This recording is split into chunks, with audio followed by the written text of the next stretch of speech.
and Fox, and I'm just trying to figure out what's in her mouth. I just want to see him interview Francesco Eichel. No, he's a good human being, is what he would say about himself. I'm sure. Who's hosting this thing? Take charge, Kevin. Would you? Jesus. First time we ever met those guys. That was the major drunken pub argument. I think you guys are the worst. I'm gonna have to probably watch some Canucks hockey, unfortunately. Just making friends left, right, and center, and probably some enemies as well. Tell him to shut up. He needs to hear that every once in a while. Off to a good start. All right. We are live. It's okay to talk when it goes live.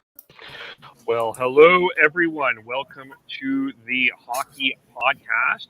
You can, of course, follow us on Twitter at podcast_hockey.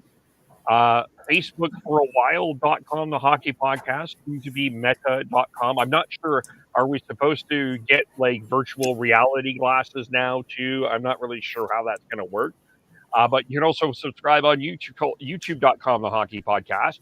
Give us a like, subscribe there. We are currently at 100 and the Alish Hemsky of subscribers. We would love to get to, of course, former Ottawa Senator playing the Chicago Blackhawks tonight, and Edmonton Oiler, who's playing the Seattle Kraken tonight. And we will also subscribe to the audio shortly after this. And we will be greatly appreciated. We'd love to get to 200 subscribers soon, or rather than later. We say hello to Chris. Hello. Hello. How are you? I'm doing well. How about you? I'm good. It's November 1st, and it's in about 5 days from now. It's going to get darker out, but that's okay. Oh, it's already pitch black here. Has been for like at least a half hour. Wow. Well, it's been a half hour of darkness here as well. Same up north, Tyler? Yeah, a little more dramatically so probably than the rest of you. And then, of course, with the clocks changing next weekend here, means it'll be dark well before coming home from work. So winter is upon us. It's definitely wintry feel out in the air here today. And, at least we got hockey season in full swing. I just had a couple of games to ref this weekend and played Friday night. So the legs are good. The energy is good. It helped a little bit tonight, but good to be back with with two of you. And then for Devin, it's been so long since we've been on the same show that I feel like I don't even know you anymore. Like, who are you? Like, what is this? I think that you guys have been on once since we golfed. It feels like that. It definitely does. I mean, yeah, like who is this guy, Tyler? And what have you done with him? Because this looks hideously more ugly than what he has been in the past. Well, I mean, the hair, like what? It's weird. Like, what's going on? I was about to say, you got a little bit of a wave there with your hair, man. It is, yeah. Well, I mean, like the on the front part, it comes straight down. And then over to you're fixing it. Yeah, it's little Betty Boop over there. It's beautiful. Yeah, I had to work on it in the green room there. Hey, Tyler has more hair than I think all of us combined on the top. I was going to say I disagree. My beard overrides competition. You never just show it off though, Chris. It's always under a hat. I like my hats just like you do. It's nice to have a humble person on this podcast. It really is. I am humble. I actually was going to wear my humble badge today, but I decided no. I just totally forgot about it. Well, we'll have to see you next week then. Yeah, I will save it. We have some levity. It has been a very emotional week. I think that's the best word that I can say.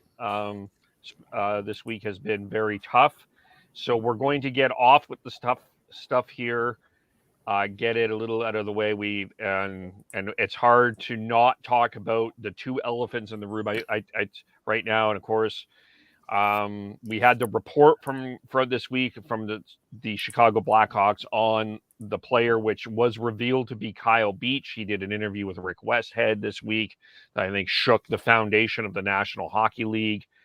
And then went today, we had the press conference from Gary Bettman. We also did have and I believe we had 32 player reps at the NHLPA. We'll get into that a little bit. So we have to start there. If you have any comments or questions, we'll dig into that here. Subscribe. But this is going to be the first part. I will start by saying that we're going to talk about some tough stuff. So I do respect people's space on here, and I'm going to give the traditional trigger warning for those that may be uncomfortable, because this is an uncomfortable topic, but we have to get into this. And Devin and I have had most of our piece, so I'm going to let Tyler and Chris kind of start. Sean is expected to slide in here, a la Chris Collinsworth here in a moment, so we'll get him involved as well. So maybe we'll start with Chris. As not just a community, but as a overall institution, hockey let Kyle Beach down. Everyone involved passed the buck on, and that does not sit well with me. I'm trying to find words to be eloquent with this, but to say that it has put a sour taste in my mouth is putting it very lightly. And I'm going to defer to Tyler here, because I'll probably get more emotional if I try and continue on. Yeah, I sour taste is a good way of putting it.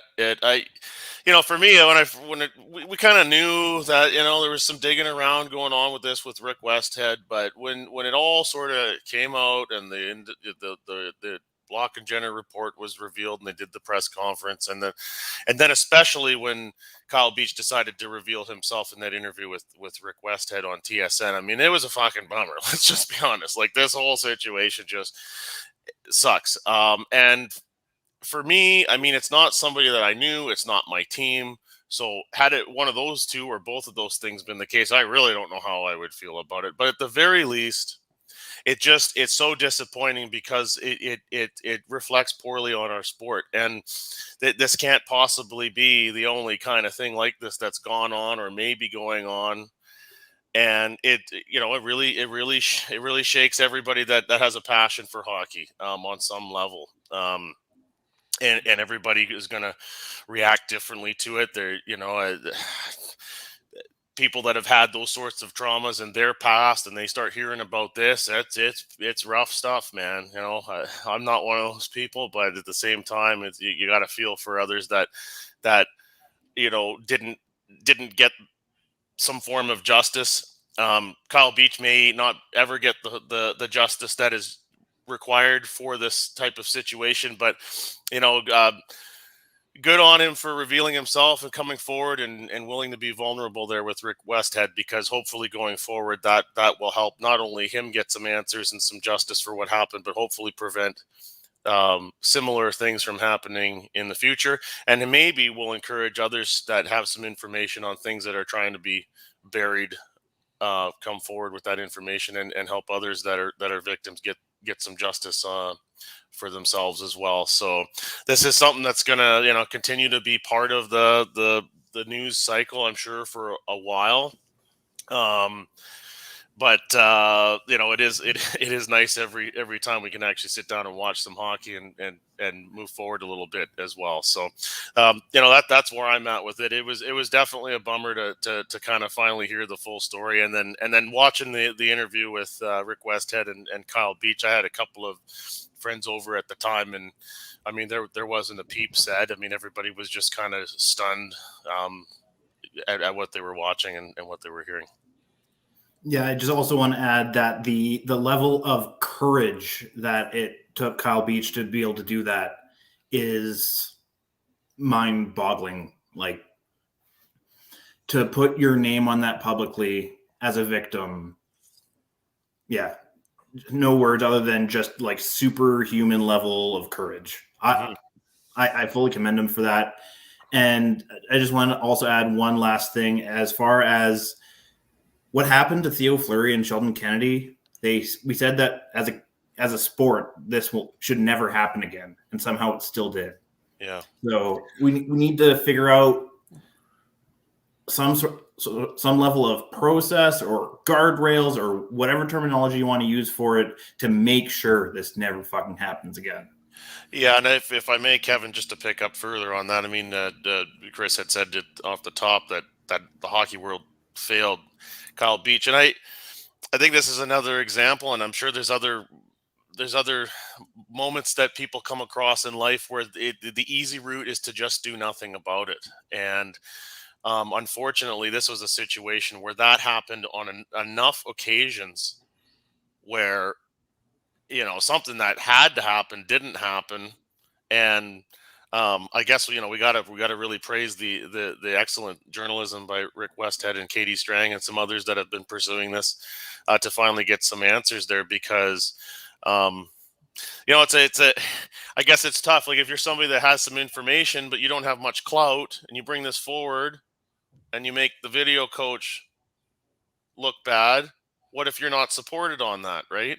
So that's kind of pours cold water on the idea of being a whistleblower. And so if that happens, and then the next guy up the ladder does that, and then there's the people near the top that really have something at stake here, when if this were to come out, then they do want to hide it. That's how you end up here with this situation where it looks like it's trying to be hidden. And yes, on some levels, there's definitely attempts to cover it up, but on other levels, people that may have had an opportunity to blow the whistle here either didn't feel like they'd be listened to or felt that there would be consequences against them if they did. It's just really sad all around. Yeah, and as far as like the active players that are still playing, so I'm talking specifically about like Keith, Taves, and Kane, like it's clear that they're, I don't want to like make a broad assumption and say that they're hiding something, but it definitely feels like it's not the full truth. At least that's how it comes across to me. Because like if guys like Brent Sopel and I'm forgetting the other two names that also came forward and said, yeah, pretty much everyone on the team knew, yet somehow the three active players that still have a career to play for are basically like, yeah, I had no idea. I didn't find out until like a year later, or like Keith saying that he only found out this summer. Mm-hmm. So yeah, those names, Chris, Nick Boynton and Dan Carcillo were the other two. And Sean Lalonde as well mentioned as well. Yeah, so there you go. 4 players from that 2010 team said everyone on the roster knew. Yeah, it's hard for me to take at face value, and I don't think anybody should take at face value the comments made by Jonathan Taves, Patrick Kane, Duncan Keith, and others. But at the same time, recognize that this isn't just simply a case of the NHL suspending them and docking them some pay. I mean, they're facing legal consequences here potentially if there's some negligence found on their part. So whatever comments they put in the public now from any of the people that are accused here, don't expect very much, unfortunately. And yeah, multiple tiers failed him. So like at the NHL level, like they put out that $2 million fine, and to me and to a lot of people, that's nowhere close to enough. It doesn't, like, for a team that's worth close to $1 billion, that's pocket change. That's a slap on the wrist financially for them. If you want to actually make that organization pay for the humanity they stole from Kyle, you have to like multiple draft picks, at least $50 million, if not larger than that. Like, just the injustice just irks me. See, to me, like the $2 million fine, I mean, people are so hung up on how that's so small compared to other things that they've punished for. And the commissioner talked about it today. Fines for cheating are one thing, fines for this are another, in terms of how you conduct your organization and professionalism. Really, I mean, Chris mentioned $50 million. I mean, what is the number that's going to satisfy 50, 100, 200, 300? I don't really think the fine is the issue. It's more, do you strip them of the title? Do you strip them of draft picks? Do you force the ownership out? I mean, the NBA did that with the Clippers owner. those kinds of moves would be more substantive to me than trying to just pick a number and find them. I mean, it's about public embarrassment. I don't think it's about trying to hit them in the wallet per se. Fair This enough. goes beyond that. As far as the ownership, though, apparently both in the actual investigation results that came out, it actually did clear the Wirtzes of knowledge of this. So I'm not sure if necessarily kicking out the ownership is the ultimate thing that should be done. I think ultimately the person that is the most responsible here is McDonough, and he hasn't been with the organization for a couple of years, and obviously is hiding somewhere and not saying a peep in public until he's probably going to be brought into court. Yeah. Devin, did you have anything to say before I? Well, it's been a very shitty week. Obviously, we want to come on here and talk hockey and X's and O's and whether or not people or players are in the right situation or not. As far as should they be on the first line, second line, more so hockey based topics. But obviously, we need to talk about this. Kevin and I have been on twice before this talking about this, and to Tyler's point, it needs to be something that is more humiliating and more substantial for the organization to feel that hit. And to Kevin's credit, you're the one who brought it up first. 5 first-round draft picks within the next 10 years. I think that's very, very fair. Within humiliating that organization, and maybe it's not the organization's fault as far as Chris's point, saying that the ownership should not be or did not know about this whatsoever.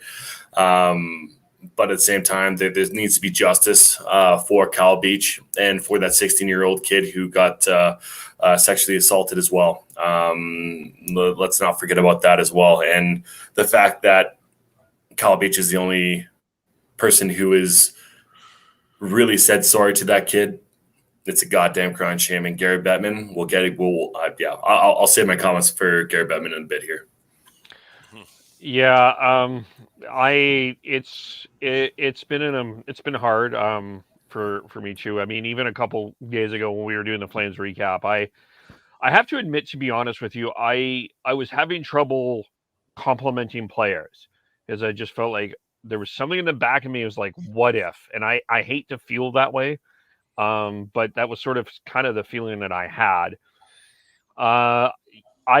I think, yeah, Rick Westhead, I think, deserves all the praise in the world. Katie Strang, all the praise in the world as well. Mark Lazarus, I also think, deserves a hell of a lot of praise. He, and not only because of the way he covered it, the fact that he admitted that he had some shortcomings on this as well. I think he was one that took some ownership that maybe he may have missed the mark a little bit in his coverage back then, and has kind of stepped up here. I think that has got my admiration. To me, I'm still at the pound of flesh moment here, but I will ask a question to Tyler here in a moment, particularly. I'm particularly interested from one particular perspective here. I think that, I mean, we still have to hear from Kevin. I think today was frustrating for a lot of people in that Bettman pretty much defended Kevin Cheveldayoff. I think people are having a lot of difficulty with specifically Kevin Cheveldayoff's role in this. I had a chance to listen to Jeff Hamilton, who covered the Graham James case, and he brought up some really interesting points about Cheveldayoff's role, which is in the report. And what Bettman said and what's in the report about Cheveldayoff is not consistent. So that we'll probably have to get into here as well. But I think one of the things in terms of punishment, Katie Strang said this weekend, is I think we should let Kyle Beach make the decision on punishment. I think that he should have one of the final says. He is the one that has been hurt, and I think he should have some say on this. I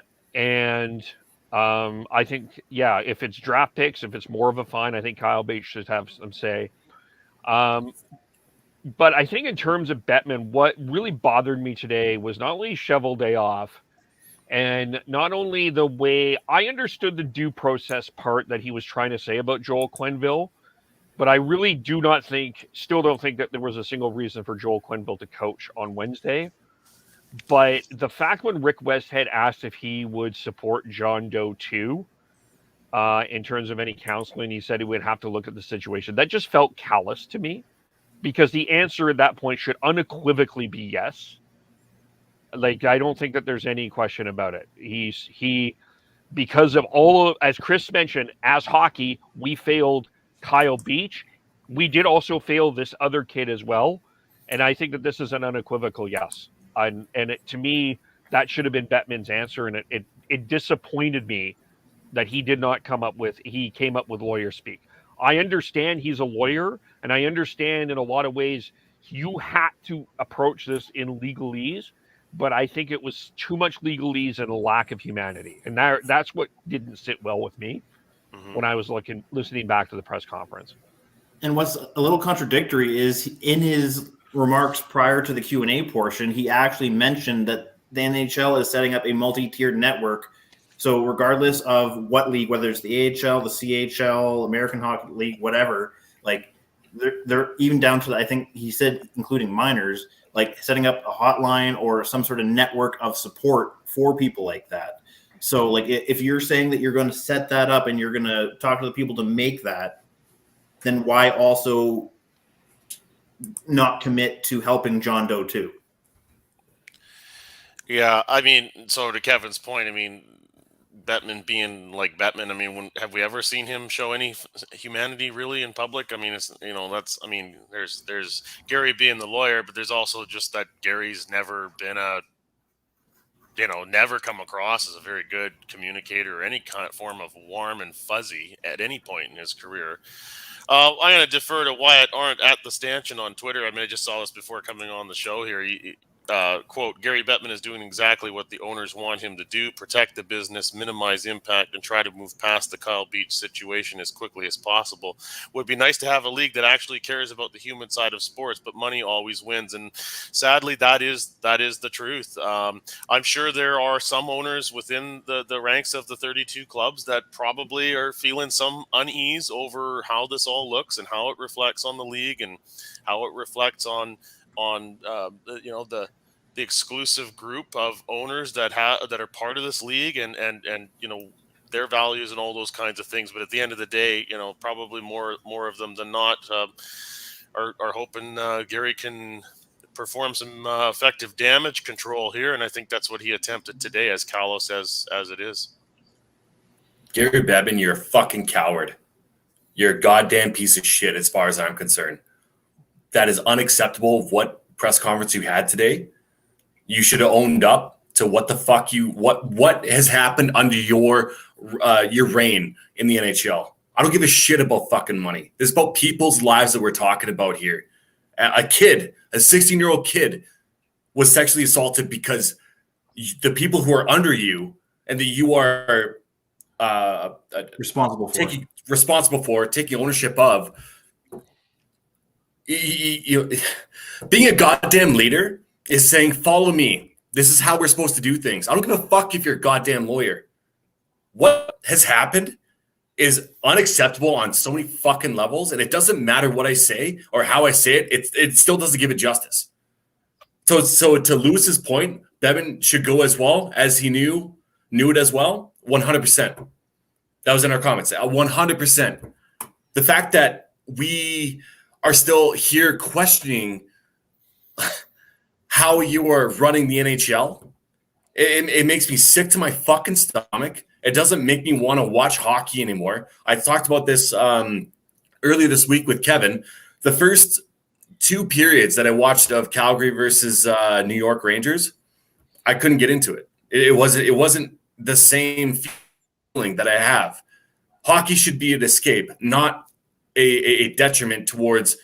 I mean, it's so surfish saying for the fans, because you should be taking care of the players within this league. Donald Fuhr, fuck you. Get the fuck out of this NHLPA. You do not deserve to be in here.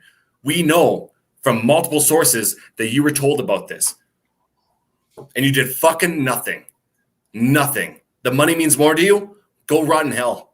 as far as I'm concerned. Gary Bettman, you should be stripped of being in the Hockey Hall of Fame. That should not be even a part of your resume anymore. I'm sorry. It is completely unacceptable. You made a shit ton of money for the league, for the owners, and you've expanded it. Great. But, man, humanity means more than money. And I'm so goddamn fucking pissed about this. It's I know I'm not the only one, but it is a goddamn crying shame. I want to pick up on Devin's point about leadership. It's something I didn't get to talk about earlier, but we've probably all come across this at some point in our day job working lives where you don't feel like you have strong leadership above, and often that, for me in my experience, often I've felt that way when problems arise and the people with authority seem to not want to face the problems head on and don't want to deal with the problems and just hope that they go away, or start deflecting the blame everywhere else except in their own direction when they're the ones paid the big bucks to wear it.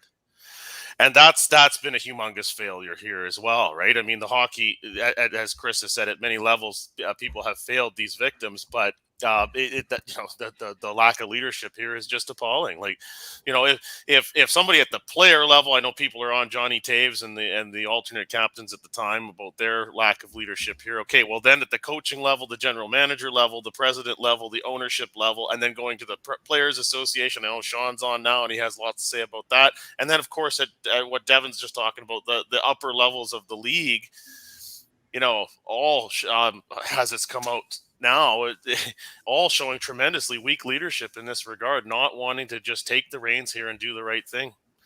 And for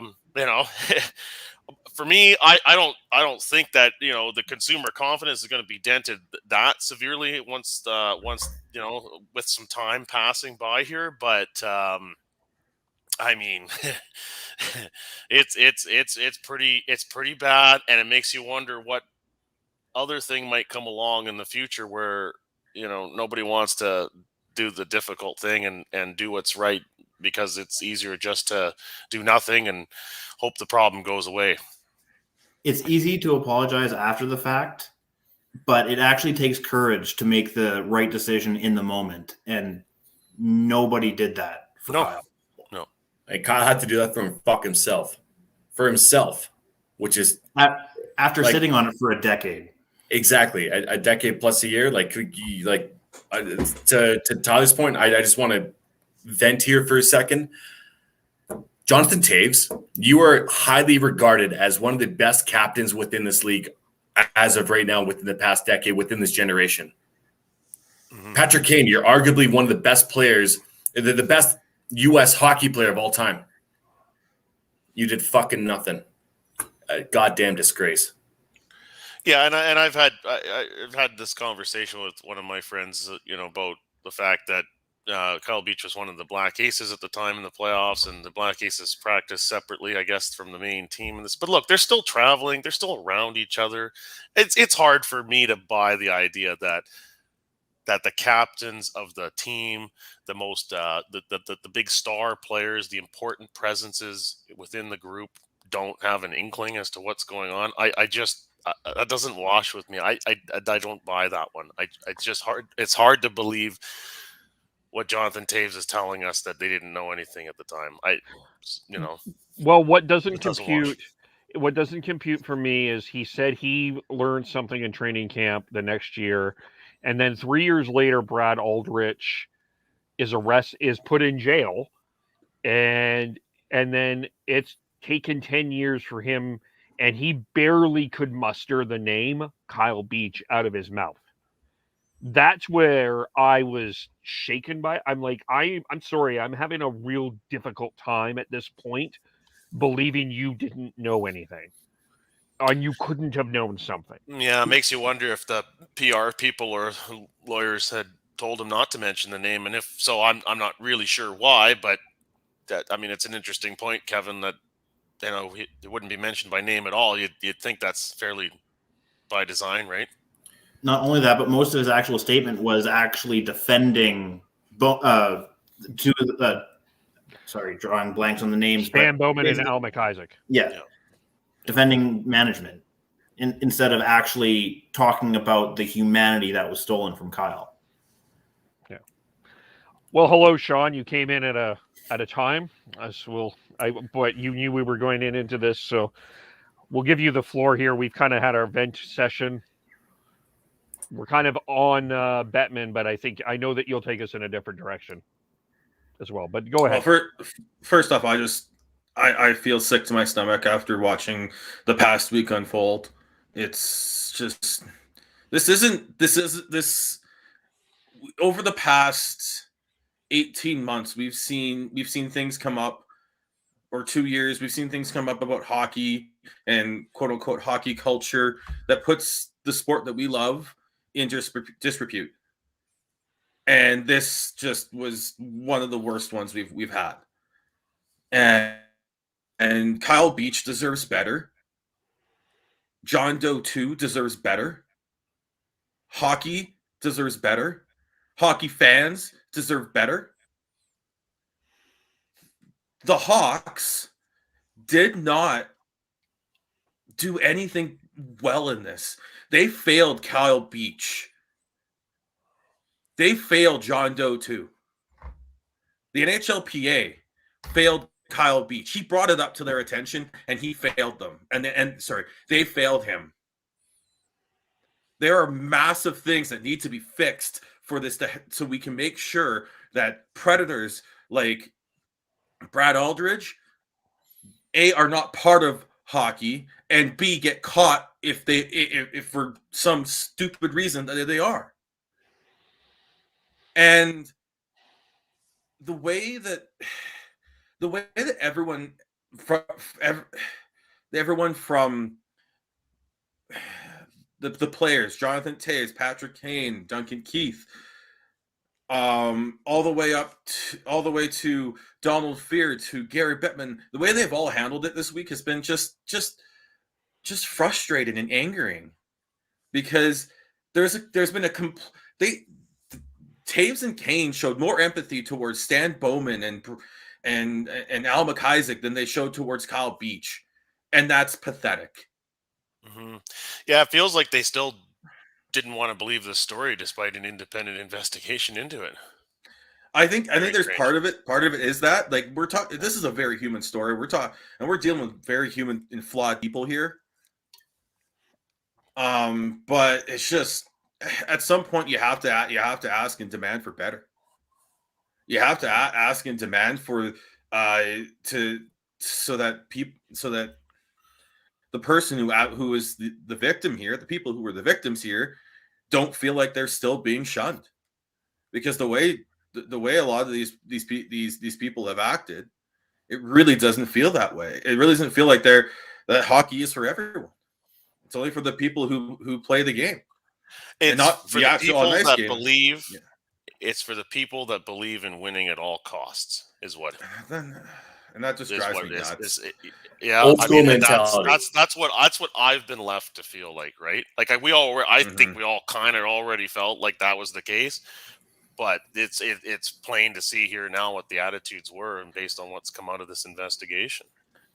I think we all already knew that there's a lack of empathy out in the world, and when you've got key business quote unquote leaders, I'm using that term loosely, showing and superstar hockey players and people that are supposed to be role models, or at least supposed to be showing us the way, showing a complete lack of empathy towards Kyle Beach and John Doe 2. It's just it's not right. And there's different ways. Like, I was watching while I was trying to get things set up here, and you guys talked about, when I came in, you guys were talking about the punitive side of things. I'm more along the lines of Tyler, where I'm not necessarily about the punitive. I'm about, let's learn and let's fucking fix this. Mm-hmm. Let's make sure that Kyle Beach and John Doe 2 get the support they need and deserve to get, so that they can live as happy and healthy lives as they can going forwards. And let's make sure that let's do everything we can to make sure that this never happens again. That should be the focus. I mean, you could throw $100 million fine out and then do nothing to prevent this in the future. And what was the point of that, right? Mm-hmm. I think for me, I understand that point, and I think, I think there are people trying to get us there. But for me, I'm still in I need the pound of flesh, and I think part of it is, I think getting the pound of flesh out, I think, can start that process a bit easier. Well, I'll make a suggestion as far as who needs to be accountable, and it's been talked about here already. I mean, the NHLPA, their role is to, like any union, to stick up for the interests of their members against abuse from management, and that didn't happen here. Like the core function of the PA didn't occur here. Of course, they have their business interests to protect as well. But, Donald Fear and basically everybody running the NHLPA, as far as I'm concerned, completely fucked this thing up. And they were the ones that really had the influence, I think, to protect these victims and to help them not only get some answers and some justice, but also with their, traumas that they're trying to move past. Did nothing in that regard. I mean, that's where there's not enough accountability. I mean, you can say bye-bye to Joel Quenneville. You can disqualify certain players. You can take names off the Stanley Cup. Those are some forms of accountability that will draw a lot of attention. We talked about fines already, but the NHLPA has an overhaul if this could occur to one of its members under its watch. Let alone, I'm transitioning a little bit here to Akim Aliu. The fact that his agent... This was a fuck up. This was a big fuck up today. I hope you bring this up. Massive. Yeah. The fact that he was... so Akim Aliu, his agent came out after Elliot Friedman said that Gary Bettman quote, basically saying that, the Akim Aliu has been sorted and, done and over with, when nothing has fucking happened. It's a goddamn PR stunt. Yeah, they specifically said they were in touch with Lou's representation, and his representative came out and said, this is news to us. So I was like, oh, boy. After everything that happened with Bill Peters, you brought him in, you had a conversation, but that's it.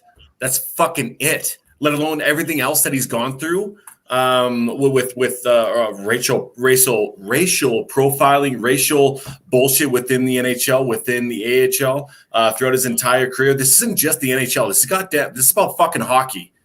And the fact that you're spewing out hockey's for fucking everyone and you're doing this shit, it's unfucking acceptable on so many fucking levels. And it baffles me. That entire press conference was bullshit. Yeah, you're a goddamn lawyer, and yeah, you're spewing out fucking lawyer horse shit, but realistically, you're doing goddamn nothing about it. Be human. Sorry, Sean, one more second. Have some sort of human emotion towards what the fuck is happening.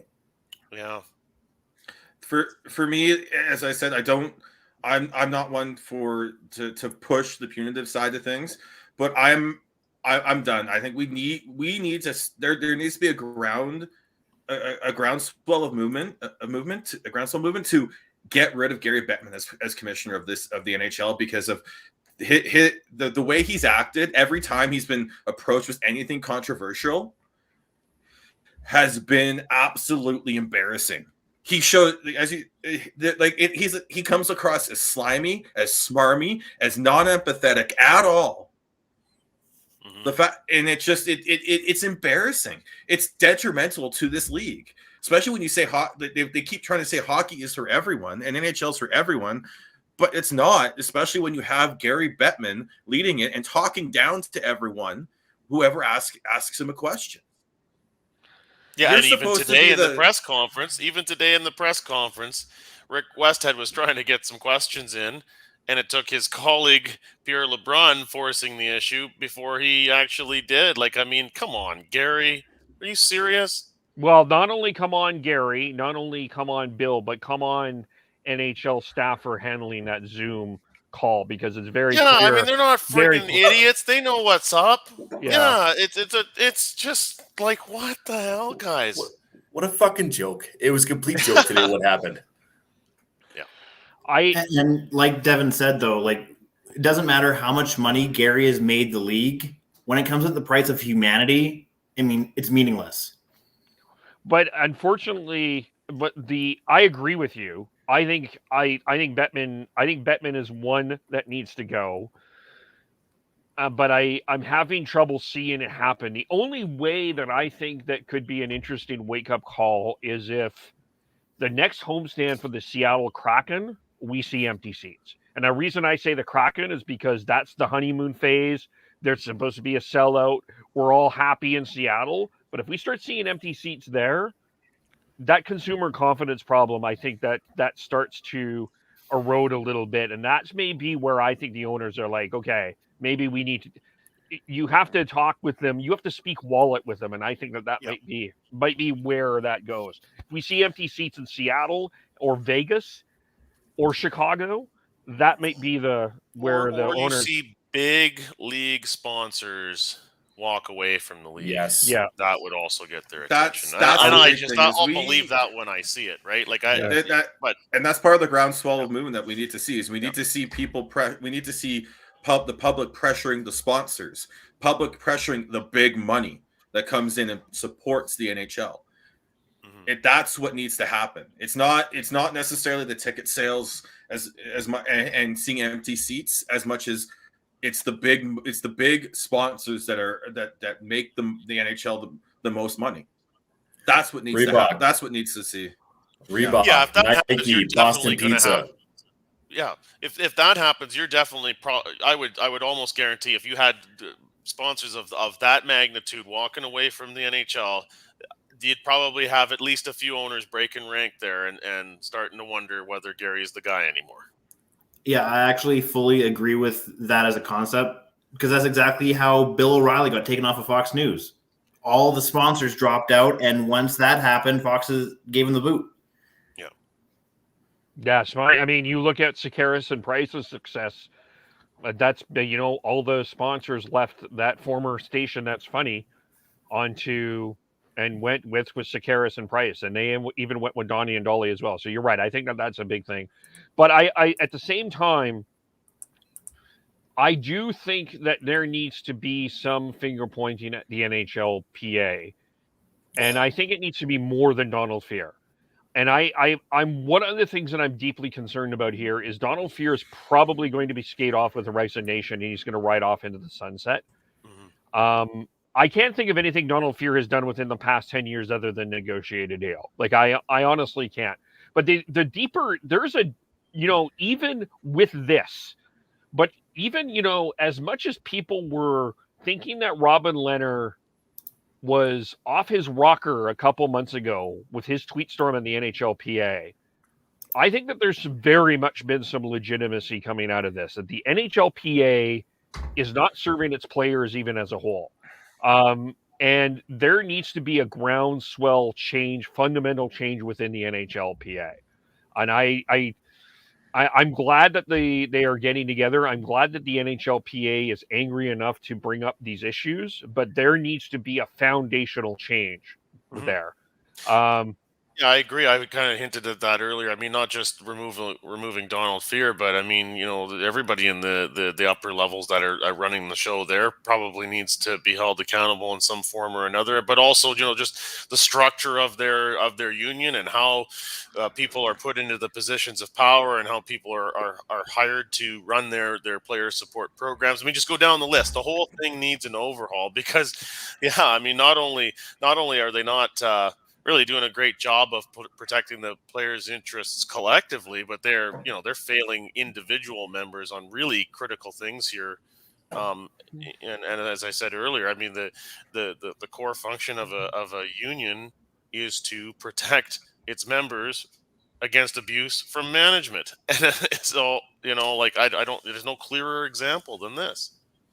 And probably having a ex-player to take up that head spot at NHLPA to take over Donald Fehr's job I think would be probably the best way to go. And the name is eluding me right now, but I know that there's been talk. Matthew Schneider. Matthew Schneider, I think, would be a perfect. I mean, I obviously don't know if he's more old school to new school hockey, and like even just talking about that just makes me feel sick to my stomach. Potentially he might not be the best person for it, but I feel like the step in the right direction is to get a ex-NHLer involved with that.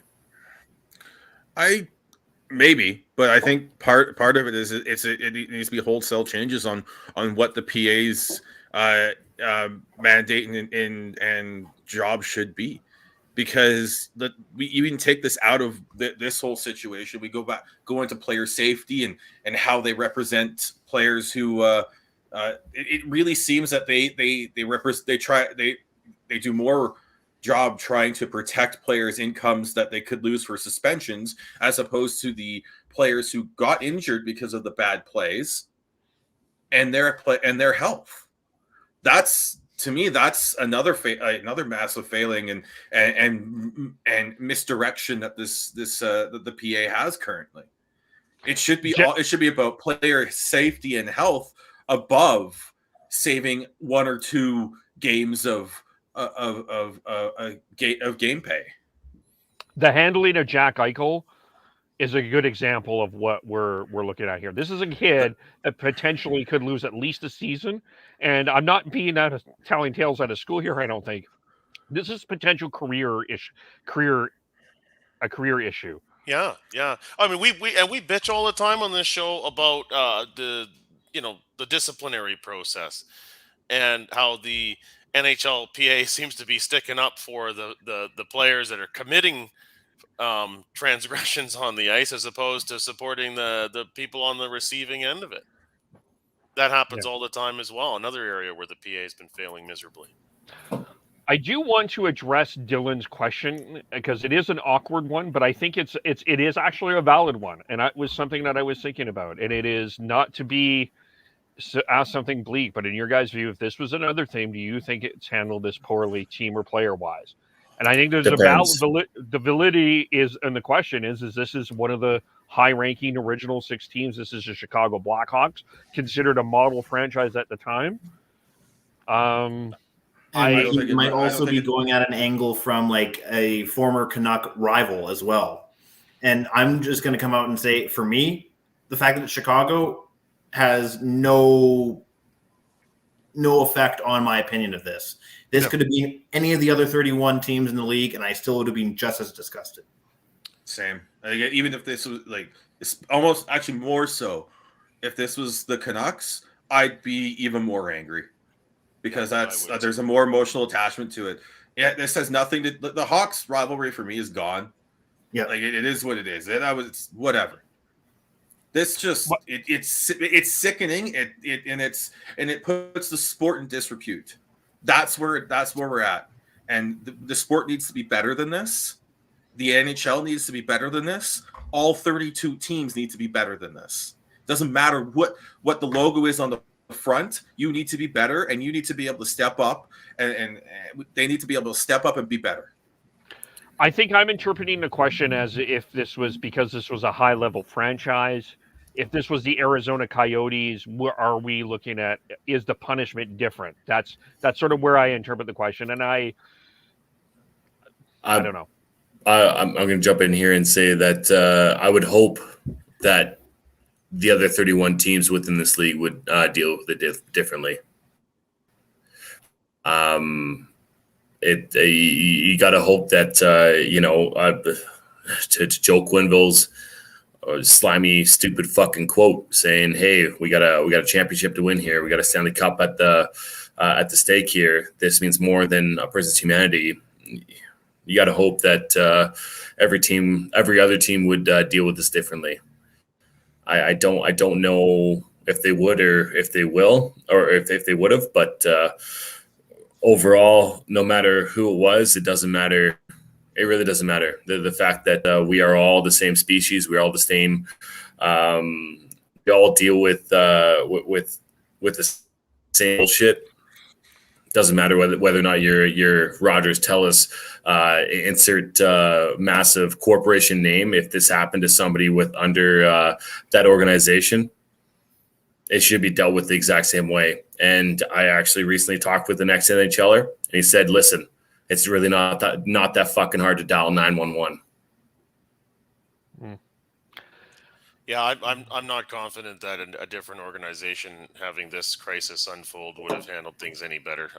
We'd like to think that, but I'm not confident that that's the case. Maybe they'd handle the public relations, messaging a little with a little more empathy. But the core issues of trying to just hope for something like this to go away on its own and leave the guy out to dry instead of having to face the music and deal with a difficult issue. That tendency, I think, is there with every club and probably every professional sports league out there. And for those, I'll admit that I misread the question. So when I first read it, I thought about it from like a fan perspective, and Dylan has said that that's not what he meant. So to go off of what Kevin was saying, as far as like if we're comparing franchise to another franchise, like the fact that the Blackhawks are a original six team and are worth like one of the highest ranked teams as far as like financial worth, it almost amplifies the level of fuck up because they should be better than this. They should know better. There should be processes in the way to prevent stuff like this, yet somehow it didn't. Yeah, still, Devin, were you going to say something? Sorry, I didn't mean to cut anyone else off. No, I'm reiterating what we've already said. I feel like we'd just be potentially going in circles now. Okay, I just want to ask Tyler this, and then we'll move on, because I feel like this was brought up this weekend on Hockey Night. Tyler, in your reffing career, in terms of being involved in leagues, is there any mandatory training out of any human of dealing with situations? Yeah, I mean, even going back into the 90s and early 2000s, I mean, if you wanted to become a coach, you had to take this thing called Speak Out. Even referees, every 3 years, we have to submit a criminal record check. So I think at the amateur level, they've actually done quite a bit to prevent criminals from being in our sport. But there's no system that's perfect. There's always the opportunity for weirdos to get through, and so it's really on everybody, to be vigilant about, we want to believe that everybody's squeaky clean in this game and doing the right thing. Because hockey and honor, it's a big thing and a big part of why we watch, and we all want to believe that. But at the same time, I think this is another reminder for us that you have to be vigilant for shady behavior that goes on, sometimes out of the view of the public, and we all have an obligation to do the right thing when there's somebody being wronged. I agree with you, and that's something I think we can dig into more. But my only other two things is it's an absolute embarrassment that they have not been in contact with Sheldon Kennedy yet. I can't even believe that Bettman said that today. That is just a stunner to me that relationship hasn't even happened. And so I hope that that's rectified as quickly as possible. And I don't know how this will work, but I do think that Kyle Beach, I mean, I have a lot of things that I think Kyle Beach deserves, and which is the entire world. But I hope both Kyle Beach, from the NHLPA's perspective, maybe this is where I'll leave it, because I also think he should be nominated for the Masterton, but that's probably ridiculous. But I think the NHLPA should allow both Kyle Beach and John Tu in the player assistance program. I think that should be a no-brainer. That should be a given. That happens. That would go a long way, in my opinion. Anyway, is there anything else on this that we want to touch on, or? I'm sure as the weeks go by here and more news develops on this story, we'll have more to say about it then. Fair. I just want to say one last thing. Fuck you, Gary Bettman. That's it. Thanks. That's the end of my TED Talk. Thank you. That was Devin's. That was the most humble that Devin has ever given off for a blast. It's like this kind of. Thank you. Thank It. you. Yep. The ham after, everyone. There's Yes. refreshments after. Check it out. Anyway, had to add some levity here. Yes. Let's go to the Canucks. We haven't talked about them in a while. Might need some levity for this topic too. Yeah. Who are they? Sorry, excuse me. The Vancouver Canucks. Oh, okay, yeah. The Yeah, team Chris on the has it losing in his streak. set there. The word of the day is Travis. So maybe we'll start. Let's start with Hamonic as he's returned. And I think that the news today, Jack Rathbone was sent down. Travis Hamonic is back and expected to start playing on the road trip. Tyler Mott also wore a non-contact jersey. So, I'm trying to figure out how to ask this question. If someone wants to interrupt me at this point and just blurt out something, feel free. Because I think the problem, I'm struggling not with Travis Hamonic. I'm struggling with the perception that has been given about Travis Hamonic. This is going to be a very, I'm very frustrated podcast in a lot of ways, but how some of the media and some of the Twitter folks have handled a very private matter for Travis Hamonic and made some really dangerous assumptions that I'm not comfortable following with. It's very clear to me from what I listened to in every press conference today that whatever Travis Hamonic went was very emotional and very private, and the team was around and rallying him for support. And there are people asking some questions and demanding something that he has asked to be private and are making assumptions on because of a vaccination status that I do not believe are fair. How did I handle that? That was great, Kevin, because I think right now we don't have all the information. Mm-hmm. And as if anyone who's watched and listened to us knows, I'm big on don't make a comment, don't make an assumption unless you have unless you have got enough information, and we don't. Yeah, he may have taken a little bit longer to get the vaccine. To me it sounds like he's probably got his second shot and just waiting through the 2-week waiting period to get through there. But we don't know what was the holdup. We don't know why there was a holdup. There is to basically vilify him because without knowing the information and what he went through. I think there's a complete lack of empathy and a complete willingness to just vilify people right now. And I could be wrong, and it could have been just because he was very much anti-vax, but that's not how I feel. That's not everything that I've gotten. Because if he was, then I think the Canucks would have handled it completely differently. I think they would have. They understand how passionate their fan base is, and a lot of their fan base is very vocal about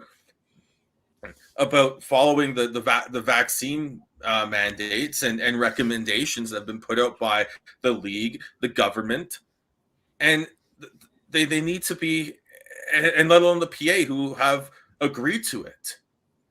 And for me, I think let's take a step back. When he's ready to talk, he'll talk. Show some empathy, show some patience, and support him through this. If it's proven to be that he was, but he got informed and changed his mind, he should be applauded for that, because there's a lot of people who just entrench and don't actually change their mind. Mm-hmm. Growth should be applauded. Learning should be applauded. Now, if it could be something completely different too. And I don't want to speculate on what it could be, but let's instead of letting your emotions like completely cloud your judgment and be able to and just make you just want to feel better and just rant and rave and vilify someone without the information that is there. Like, please just take a step back.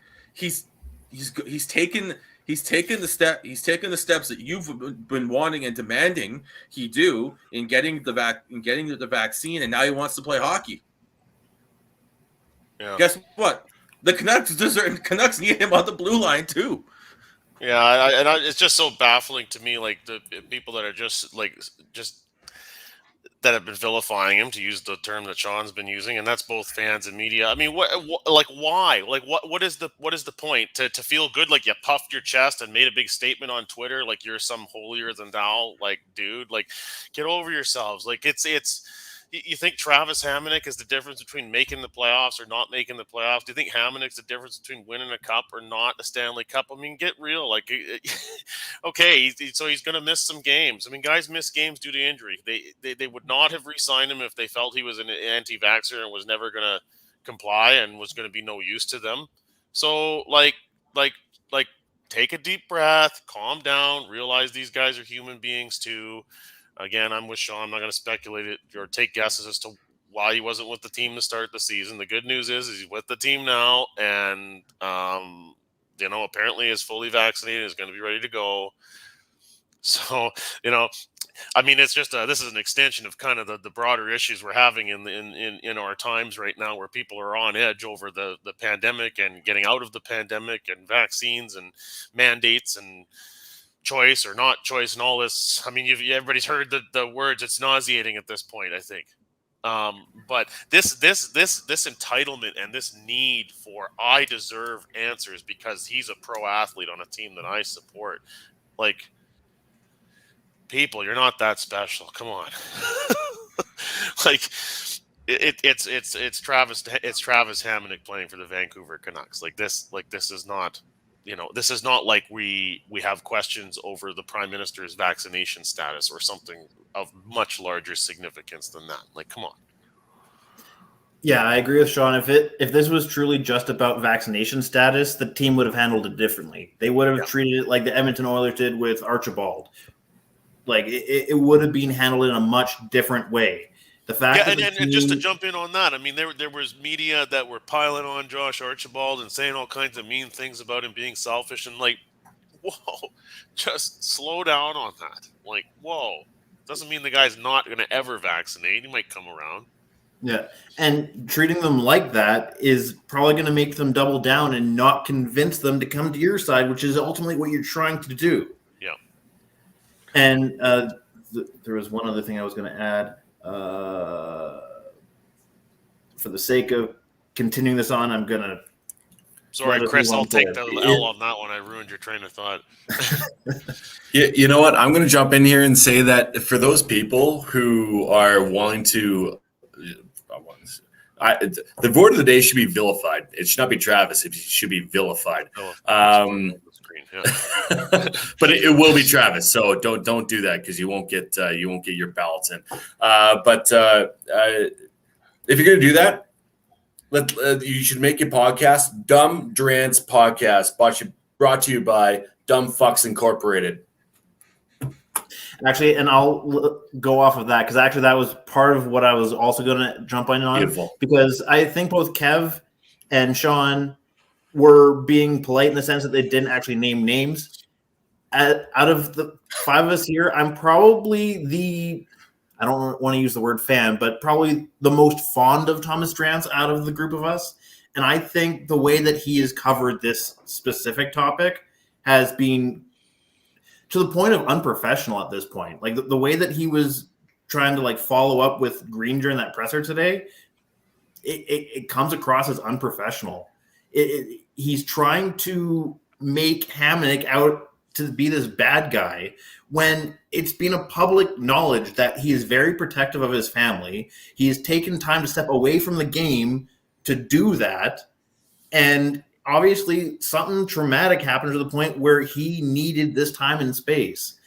And going back to the original point of it's obviously more than just a vaccination status. So the fact that Thomas Drance, it's one thing for fans, like how Tyler was talking about, it's one thing for fans to say that on Twitter, but how Drance specifically has carried himself, I think, is quite appalling. Mm-hmm. For the record, I didn't say anything about, that specific person. I was just saying random words. There's a lot of that on this show. Yeah. Maybe the other word should be subtle. Yeah. I want to be careful. I'm going to be careful here because it's not only him that I've noticed that from. He has been one of them. I feel like he's the poster boy, but yeah, it's definitely more than just him. It's more than him, and that's why I'm not. I don't want to name specific. I'm just personally not comfortable in a position to feel like I can specifically name names here. I personally don't want to, but I do think that the direction of what people are trying to do here with Hamonic, from what I'm seeing, some people I don't think is fair to Hamonic. I don't know if Sean has anything else. Yeah. I haven't been happy with how he's handled this at all. I think it just there needs to be something that this is a delicate subject that you need to approach with some subtlety, and I don't think he has, and I think he's talked down to those who have tried to do that as well, which is what really got me going on this before. I really want to see just this to be handled differently with some subtlety, with showing some humanity about it. We don't know all the information here, and until Travis Hamonic is willing to share that, he should be given the benefit of the doubt to just go in. He's made the what I would say is the right decision to go and get vaccinated and come join the Canucks. Let's move on. There was no need to pursue this as doggedly as it was at times, in my opinion. Yeah, I will agree with you that I would not have. Wording this, I would not have handled it the way he would have. But maybe that's why I'm hearing him here and he's there. I don't know. But anyway, how about the other Travis? It might be the fact that he's good at hockey there, Kevin. I'm sorry. I don't think you'd be good at hockey. Fair. I think the other... No. That's supposed to be a joke here. God, everybody took that so seriously. No, I was thinking from the media perspective. I thought you were talking about the media perspective, that he's probably right. You're right. Travis Hamonic is good at hockey. I am not good at hockey. You are correct there. Let's get to the other Travis, because it is becoming a bit of because what Tyler has said, someone needs to be blamed, and there's probably for not a good start on a homestand, and there has to be finger pointing. And right now, the finger is not being pointed at Benning. The finger is being seems to be pointed a little bit at Travis Green. Mm-hmm. Is he on the hot seat? I think anytime you get off to a slow start and your team's made a big splash in the offseason, you're on the hot seat. I mean, we saw this with the Flames last year, right? They had an aggressive offseason going into last season, and then they got off to a poor start, and there was a coaching change. So, okay, well, maybe let me dig into this more. Is it fair he's on the hot seat? To a degree? I had the other night, one of my closer friends were talking about the Canucks, and quite animatedly so, because we were frustrated with how things were going, and losing to Edmonton is never fun. The word that he used was that the team offensively looks muzzled. I think that's the right word for it. It just like they just don't seem to be, for whatever reason, playing to their full potential, and you have to then wonder, is it the system, is it the coaching? That's always an easy one to start pointing to, is the coach allowing these guys to run freely and play to their strengths? I didn't see the game against the Oilers. I was busy refereeing hockey, and then I was yesterday, and I haven't had a chance to catch up on it, but I imagine it was much similar to the other games on the homestand, where the Canucks are reasonably competitive and close, but close doesn't count in hockey. Close only counts in horseshoes and hand grenades, as we all famously are aware of. So, something has to change. For me, the power play is just unwatchable. That's on coaching. I mean, you got your 5 best players out there in theory on your first power play unit on any team, and This group Honestly, want to be the back. only reason you want that is because you want Torts versus Drance. That's what you want. Yeah, I want good pressers. He's a phenomenal fucking quote. Oh yeah, Tortorella is. So that's what I would want. And Drance definitely would be the Brooksy of Vancouver in this current market and situation. 100%. For 100%. sure. That being said, Devin wants Torts in Vancouver because he doesn't want Torts in Toronto. Torts is going to be in Florida before he's in Toronto. Keep is not on the hot seat as far as more so towards Green is 100%. We all know this. The other reason he wants Torts in Vancouver is he wants a reignition of what happened a few years ago. The Canucks brawl with the Flames, and then Torts goes into the dressing room and Daryl Sutter conks him out. I have a feeling that Torts has a lot more respect than towards Sutter than he does Bob Hartley. Oh, yeah. But he hates Bob Hartley. Yeah. And I mean, are we going to draw a correlation to the fact that he's coaching in the KHL in comparison to the NHL? My hands are like this. Anyway, let's bring it back on the ditch here. Yeah, we are digressing. And the last reason why Devin also wants Torts back in Vancouver is he's on Team Chaos, and that would bring chaos. Well, Team Chaos, phenomenal. Jerseys behind him. Of course, he's on Team Chaos. My apologies for chucking a wrench into this, but hey, we gotta have fun somehow, right? Look, the Canucks are what, 10 games in, 9 games in? Like, it's still pretty early to be taking the sky is falling view on it, but it's definitely concerning. I mean, you don't want to be falling too far behind. That's what killed them last year.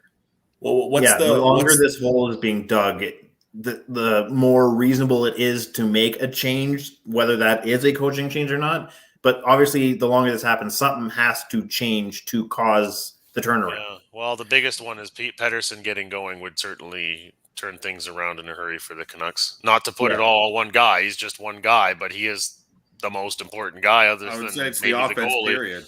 Yeah. So if he goes, the rest of the offense goes, and so you start getting some wins and some power play production, and things will start looking a lot better. So, I mean, that's, I don't know. The idea that you need to take the coach that you just re-signed and drop the bomb there, and I don't know. I'm reluctant to go that route quite yet.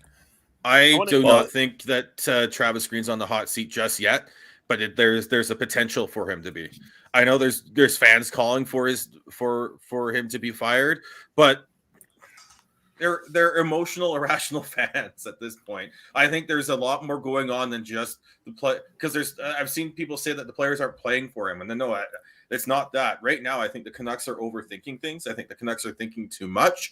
They've made adjustments to their system, and they're trying to get through them. I think that's what's happening right now. They aren't playing with the instinct. They aren't playing with instinct. They're playing while thinking about where they should be on the ice.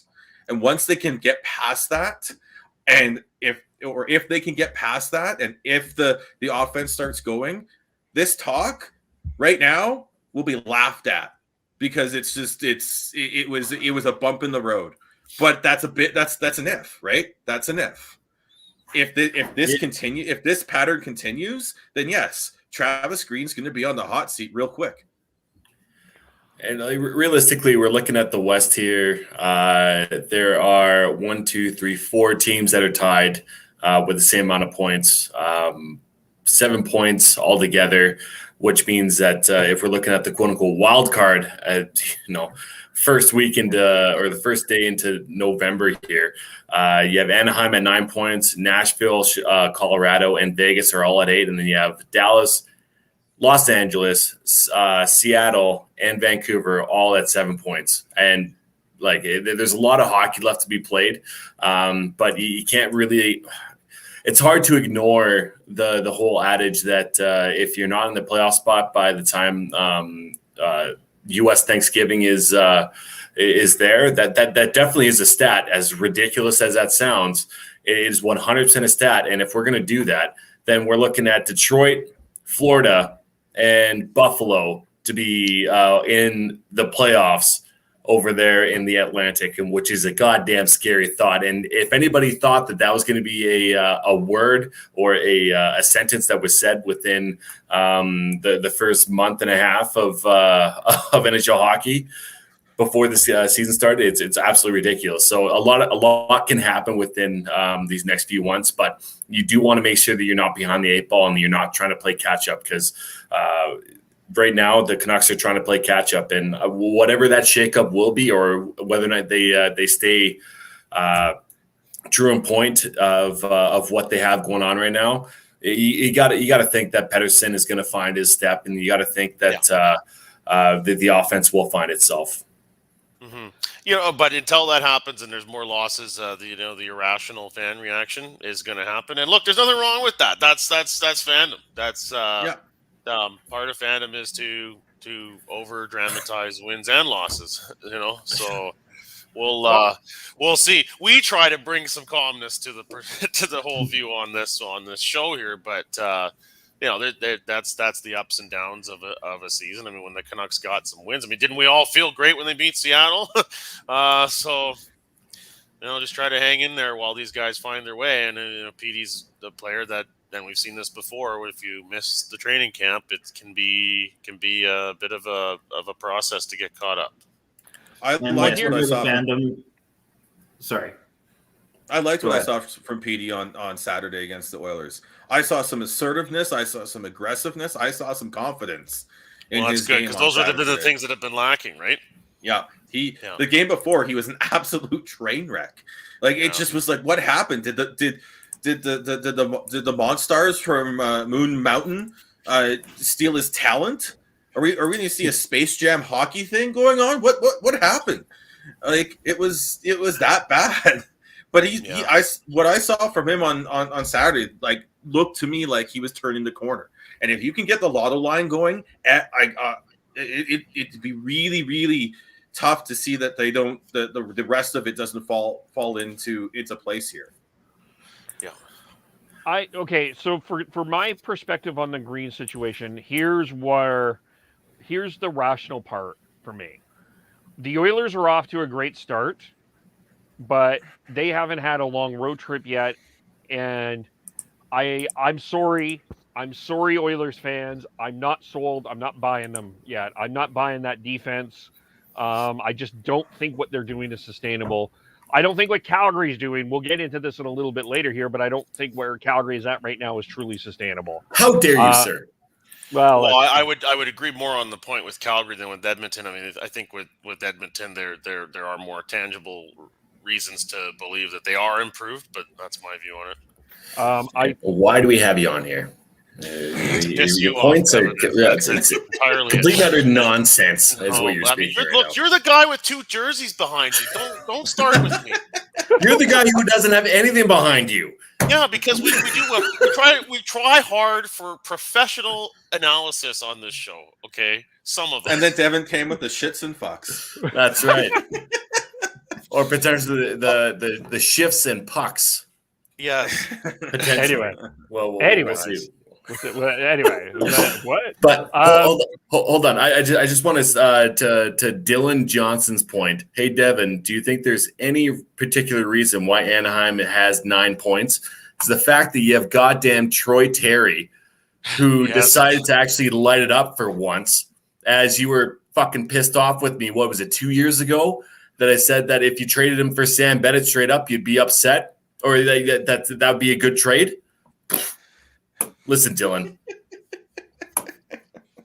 I love you.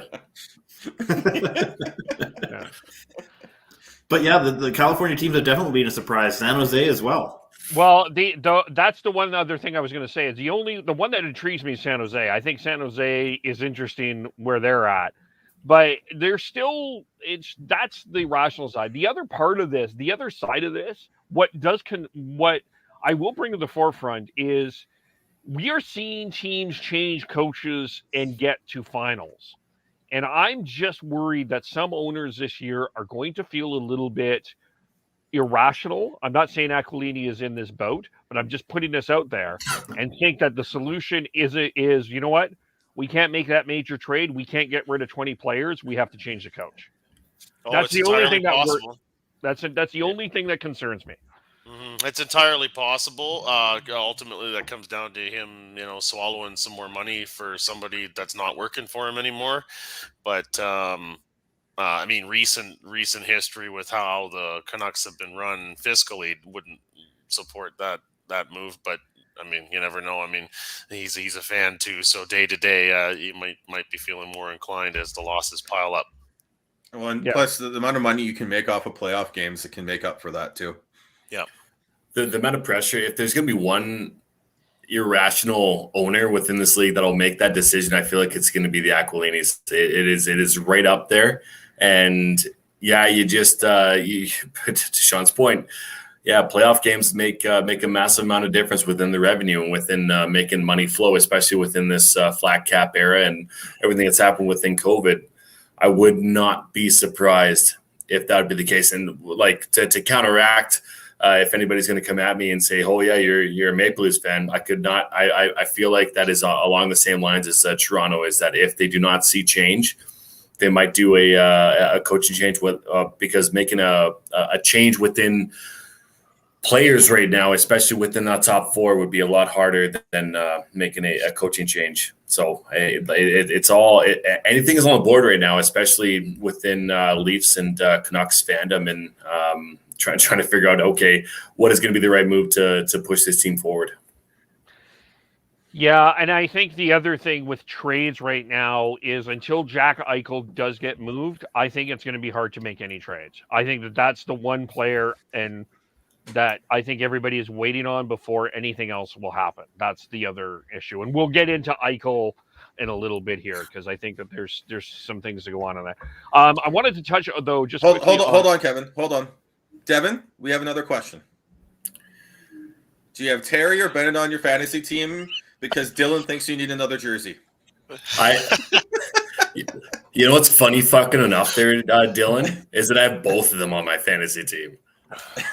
Which is phenomenal, and they're doing great. Actually, like I'm in 4 pools, and in 2 of them I have Troy Terry. Thanks, Dylan. Yeah, it must be nice to have offensive players in a fantasy pool. Yes. Oh yeah. And just since we're on this here, hey Steven from Pig and Duke, how's your team doing? Oh, last. Okay then. I'm so happy Steven's last because otherwise it'd be me. Steven's the man. Leave him alone. Stop. Hey, Steve. But then who's first? Who's first? Oh, right, that's me. That's it. Okay. Well, you got a long ways to go there, buddy. Don't get too comfortable. Yeah, early in fantasy season. You know what they say. The fall from the top is the furthest, right? He's being carried by Jacob Markstrom. Yeah. Oh fuck yeah, I am. Absolutely. Overworks and he's not playing anymore. Meanwhile, I've got useless tit Mitch Martyr on my team. Whose fault is that? Yeah, and look at my team. Anyway, Autobots. Yeah. In a different league, but yes. Thanks for the free square win there, Kev. Oh, don't you worry. I'm coming back. Don't worry. But that was like a blast. I got my ass handed to me in that league. Holy smokes. Jeez. No. So are we going to talk about Kev? I want one more kind of question because I know Tyler wants to leave here at 8. So I want to make sure that Tyler gets his opportunity. Rathbone was sent down. Podkolzin. What do we do? I think he gets a couple more games, and if he doesn't, if there's no production, and he can't start, and Green can't start trusting him to play 10 to 12 minutes, or around 12 minutes a game, you send him down to the AHL, and there's nothing wrong with that. There's nothing wrong with that. Go look at Montreal. They sent Cole Caulfield down to the AHL, and I agree with that. And they're young players. They're both in their actual rookie seasons, and not every rookie is going to come in and light the league on fire like Pedersen did, or be just like the perfect buzzsaw player like Höglander was. Like it's development's not linear in hockey. I just want the best. I just want the best thing for Podkolzin's development. Same thing with Rathbone. I think Rathbone going down and playing some top minutes for Abbotsford when they get, I think is a good thing. And but I do think that Podkolzin's got a little bit more of a leash because he's been given opportunities to play in the top 6 and the top 9, while Rathbone's just been a bottom pair defenseman getting some power play time. But I think I think a lot of it comes down to just the whole team sort of starting to figure things out. If the whole team starts figuring things out, I think a lot of things fall into place, and I think that includes Podkolzin, because I saw some speed, I saw some aggressive and assertive plays from him on Saturday again, but it just wasn't there consistently enough. And I think he might need to go in and actually play. We're talking about a kid who's 19, 20 years old, got buried on like the fourth line and 13th forward role in Russia. I honestly think he needs to play, and he needs to play a lot. I think he needs to get some confidence. So if it goes down to the AHL, I don't think that's a bad move. Yeah, I agree. I mean, I think it's never a bad thing to let developing players have more playing time. I think the reality is that it's a first-round draft pick. The organization's sensitive to the idea of having these guys make the team. It's a sign of progress. It's a sign of Jim Benning's great drafting. So optically, they want to have him there. If they're sending him down, they may feel like it's a bit of an admission that they picked the wrong guy. I'm sure those are things that are part of the thought process when they're making a call on, do we keep him or do we send him down? When you're dealing with a first round draft pick, they really want that shiny toy in the lineup to say, yeah, we do a great job of drafting and developing and adding new players every year. So that definitely would give Podkolzin some more rope, certainly. But let me counteract that. I know what you're saying, but wouldn't the chemistry of a Podkolzin and a Klimovich in the long term help the Canucks? Well, I mean, we could go on for hours about whether the Canucks manage well for the long term, Kevin. Yes, you're right. You know, I was listening to Winnipeg Sports Talk today, and this is where I'm kind of coming from on this debate. You know, they have Dylan Gustafsson at the Jets, who's the first call-up. And Dylan Gustafsson is a guy that's probably going to be a top 6 forward in this league. That's what they're saying. Do you want to put him in a fourth-line role? And that's where you're kind of with Podkolzin, right? He's a guy that's probably going to be a top 6 forward in the NHL, not play a top bottom 6 role. If he's on the team right now, he's playing a bottom 6 role, which is not what he's suited for. Yeah, it's a valuable point. I guess we'll find out when Tyler Mott returns exactly what happens here. Well, they still have Nick Patan on the roster, so that's the first guy going back down. It's going to be when Matthew Highmore gets healthy, if and when Sutter comes back. That's going to be the big one, or if they decide to go with 7D instead of 8, because right now they are carrying 8D. Yeah. Well, you definitely want to have 8 on your roster when you're on the road and the call-ups are tougher, but And I believe you guys were just talking about this like a few months ago, how good Podkolzin would be. Interesting.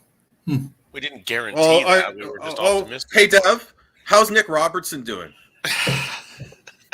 He's injured. I don't know what you're talking about. He's injured right now. He's on the IR. I really don't understand what you're talking Jack Campbell versus Freddie Anderson, too. I mean, we could go on and on here, but wow. I'm talking about a top prospect that you guys were so high on. And of course we got to be high on it. We don't have much else to be high on. The team was dog shit last year. The promise is there. Let us be excited. What's that useless tit Mitch Marner doing right now, other than being overpaid? Wow, man, it's stuff like getting like. I think I need to like split you guys up somehow. Hey, I'm just speaking the truth right now, and it's just one of those things. I've heard about this for multiple months here, and it's disappointing. He's It's really unfortunate. 19, The it's potential early. is He's there. 19 years old. The potential. It's over and done with. Might as well just terminate the contract. As far as I'm concerned, it's fine. Well, at least we're not paying him $11 million a year. Hey, But Troll, with that, go back Martin, under your Sean, bridge. I think I'll move. I'll step aside and let you guys kick around the Flames and the Leafs. And how convenient for you there, Tyler. Tyler, It's great to have you on, Yeah. only for an hour. But hey, an hour and a half. It's been an hour and a half, to be fair to Tyler. Yes. I do have one more question. Mm-hmm. You got a goal off a breakaway, apparently. Oh, I missed this fish. Yeah, it's nice. I mean, it only took 10 games to get the first one, but it's a nice way to get the first one, especially after I had a very unprofessional breakaway attempt earlier in the season, which basically the guys were saying it looked like the video game controller froze because I didn't make any moves. But this time it worked. So to put us up safe 2-1 going into the break, en route to a win, felt good. So safe to say you Lombardied it. As if you're a Calgary Flames fan, you know what I'm fucking talking about. No. Well, see, this time I didn't actually have I wasn't in the clear until the blue line, so I had less time to think about it. So that was nice. Usually the better. other time I basically had it all the way through the neutral zone in the clear, and I think that's just one of those. I mean, I'm not that skilled, so you might get one or two of these at most in a season. So it'd be an awful shame to blow the second attempt too. I mean, it is really safe to say the less that Tyler Noble has to think, it's probably better. Yes, it is. You got to clip that. I got to clip that. Someone has to clip that. That was beautiful. That was awesome. Thanks, Tyler. Fish. Appreciate it. Love you, buddy. See you tomorrow night, I hope. Billy Fisher, you're a beauty. You should come on the podcast. Yeah. All right, Tyler, fellas, get the I'll fuck catch out of you here. later. Yeah. No, get out of here. Tyler. See you Love later. you. Love you, man. Love you. Love you guys. Oh, Tyler. Oh, thank God. Jesus. Anybody else feel that lift of like energy and be like, oh, yes. No, I feel don't. sad We in missed here. him. What is wrong with you? I'm going to repeat what I said a couple minutes ago. Hey, Devin, go back under your bridge, you troll. Yeah. Hey, listen, I don't have much backing on this podcast, so I gotta overcompensate for the lack of Toronto and Calgary fandom on this podcast. So Okay. Well, we'll I'm go sorry, to Toronto. Chris. We'll go to Toronto here first because we haven't actually spent a lot of time chatting about the Leafs. So, I know. Okay, so we can talk about useless tit Mitch Marner again. Yay! Jesus, can we mute Sean? That'd be great. I feel like I want to here. Anyway, Yeah. Well, the big news that came out was Morgan Riley and the contract, and today Adam Fox signed a 7-year, $9.2 million a year contract. I mean, I was watching John on Hot Take Hockey the day of that signing, and I swear I thought he was going to actually take his car out and drive down Yonge Street in Bloor and have a Leaf flag wave and a Morgan Riley flag wave, and the world was just all in a great, better place. But Devin, until you said Morgan Riley, I was like, no, that's only going to happen when Justin Holl gets traded. Yeah, apparently. And he does not like Justin Holl. Once again, I will say this to his face, or I mean, to his computer screen, is that man? He was amazing last year, and now you're shitting on him. I don't understand this. Like, it's just it's very Toronto-esque of him to do, and I will 100% say this to him whenever we have him on, because we will. But listen, hey, 7.5 for the next what is 7 years? Or was it an 8-year contract? I forget. 8. Yeah, the majority of those years are going to be good. Realistically, he the way that he plays the game, the way that he's willing to just no, I was going to say sacrifice the body, but that's not definitely not the correct way to say it, but I'm very happy that he's locked up at long term. There's a bunch of questions going into this year, whether or not, okay, do they let him walk? Do they trade him at the trade deadline? Is Rasmus Sandin willing and able and showing that he will be able to take that quote unquote mantle from Morgan Riley? It really solidifies that back end there, and the leadership that he brings into this organization. I remember when they were talking about the captaincy and, okay, who is it going to be? Is it going to be Mitch Marner, as Mitch Marner's parents were really trying to get him to be the next captain of the Toronto Maple Leafs? Is it going to be Austin Matthews right after his misconduct down in Arizona? But Kevin and I believe, were the front runners in saying that he should be the next captain of the Toronto Maple Leafs because he was there during the bullshit. Not saying that John Tavares is not a unworthy captain, but I truly believe that he's a secondary captain within that lineup, Morgan Riley, and so I'm happy that he's locked up for as long as he is. He deserves it, and he'll be a top 4 defenseman for the next 5 to 6 years. Easily enough, I feel like the amount of miles that is on that on his body, he will be. He'll be effective within his later years, and whenever you do an 8-year deal, it'll wear for sure, and it won't be as good. But once again, I feel like he deserves it. That's right. Everybody's speechless. Go ahead. I was waiting for Sean. He's 27 now. He's not the deal doesn't kick in until next season. It's a couple years too long for me. I don't mind the cap hit. I'm a big fan of Morgan Riley as a player. I think he's by far the best defenseman on the Leafs, and it's not even close. And yeah, it's just if you're going to give any defenseman a 8-year contract when he'll be 28 when it kicks in, or close to 28 when it kicks in. Actually, will be 28. I think Morgan Riley's one of the better options.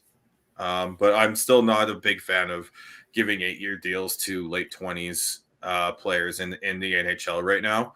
The league is trending younger. I think you are the prime of a player's a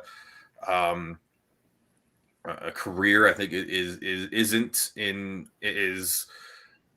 think he's in the last couple of years of his prime, if not the last year of his prime, in my opinion. But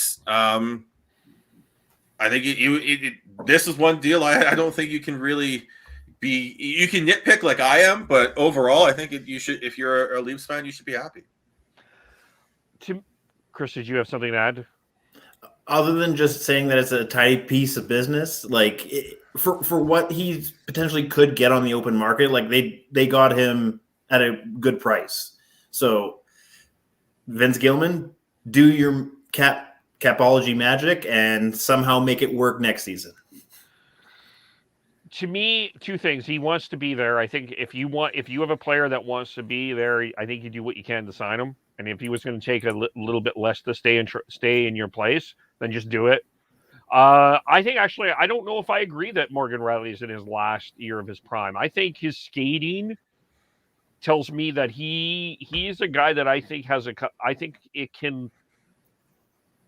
he could play a la Gio in his mid-30s and be still quite strong. I think he has that. I think his skating is there, that even when he gets older, he won't be. I'm not saying he's going to win a Norris in mid-30s, but I don't think he's going to be that ineffective in his mid-30s at the end of that contract. I think he still will have some life in it. And I think, yeah, it's a guy, if he wants to be there, I think you sign him. That's the good part of it. And in comparison to what some of the other deals, it is a bit of a bargain what you're in the defense market for his type of quality. And he is for sure the best defense in Toronto by far. If he's I don't think he's in the top elite of defensemen in this league yet. I think he's in the second tier. So I think overall, I think it's a very fair deal, and if you're Toronto, I think you come away pretty happy with it. See, and my thought process within that, Kev, is that okay? So as far as we can all sit here being talking heads and thinking that we're smarter than NHL executives or team executives, but obviously I clearly am. I am smarter than an NHL executive. No, I'm not. Get Kevin signed to a deal to whichever team. Doesn't matter. Doesn't any NHL team, 100%. But obviously there must be something towards you give them an extra year for having a bit of a discount as far as like the open market goes, or an extra like if we're going to go percentages, maybe a year and a half extra of what he actually deserves for his age at that time. But like there's got to be some sort of analytics and trajectory that is accumulative to him getting 8 years at that price point, right? And the more of these deals that are popping up, than that, to Sean's point, it's like, yeah, it's maybe a year or two too much. How many times we fucking said that on this podcast within the past 3 years? I feel like it happens a lot. And we were like, it happens almost too much, to the extent that, okay, what are we missing here? About as often as I say Canucks Twitter, will Canucks Twitter. Exactly. What we're missing here is it's part of the negotiation. You have, like, for players who are of Morgan Riley's ilk, or when you get into the UFA, you have to play the game. You have to be able to negotiate, and sometimes you have to take. You have to give a deal that might be a year or two too long, or a mil or two too high, just to get the player locked up. Yeah, I think general managers are willing to eat last year's contracts. I mean, nobody is saying the Zach Hyman deal was a steal. Nobody is saying the Blake Coleman deal was a steal. It's just, that's just the way that things are going. And I mean, I don't know, Adam Fox, 23 to 30. I mean, that may be too long in somebody's eyes. I mean, he's 30. He's going to be 30 at the end of that, 31 at the end of that.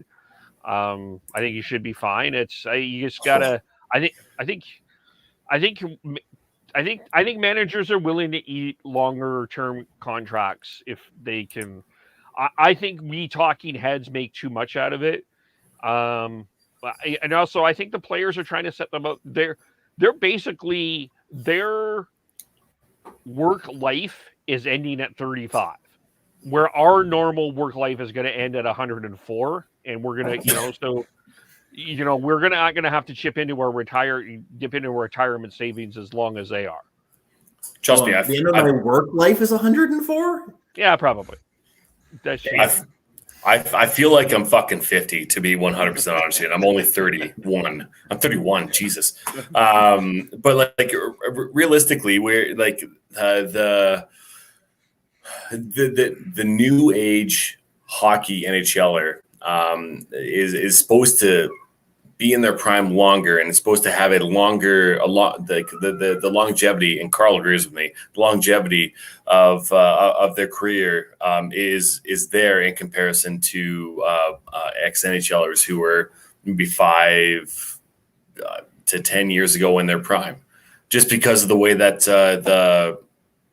the game is going. It's not as rough and tumble. We're not skiing behind players, hooking them. We're not punching them in the face as much, and which is less than wear and tear on their bodies. So the Fox deal, I think, is a fucking steal, 100% a steal of a deal. Morgan Riley, yeah, once again, maybe a year to year and a half, maybe even 2 years too long. And but realistically, we thought that about Giro too, and Giro, he proved us wrong. I mean, he's not playing that well this year, but if we go back, 3, maybe even 4 years, man, to think that he'd be the player that he is now, or that he was last year or the year before, is absolutely insane. Because how old was he when he won his Norris? He was 34. 34. Yeah, which is impressive. 34, 35, yeah, right around there, Kev, yeah. the other aspect is that these players are coming in a lot younger and a lot more prepared. It's not like you're having to spend 4 or 5 years in the minors then come up, right? And then you're ready. You're coming up. Like there's players like Petey, like Johnny Gaudreau, like Matthew Tkachuk. Austin Matthews. Yeah, I agree. Matthews. Yeah, they're coming up. So you're be able to have a little bit longevity in terms of your body wear and tear, but the kids coming up are exponentially better every generation here. Like, and it's even tougher to keep up because the game is so fast. So even if you're a half step slower than you were, say, 2 years ago, that's huge. You brought up Giordano, but that was also the knock on him. Like he played amazing. Won a Norris in his mid-30s, and then the couple years after that, it wasn't the same.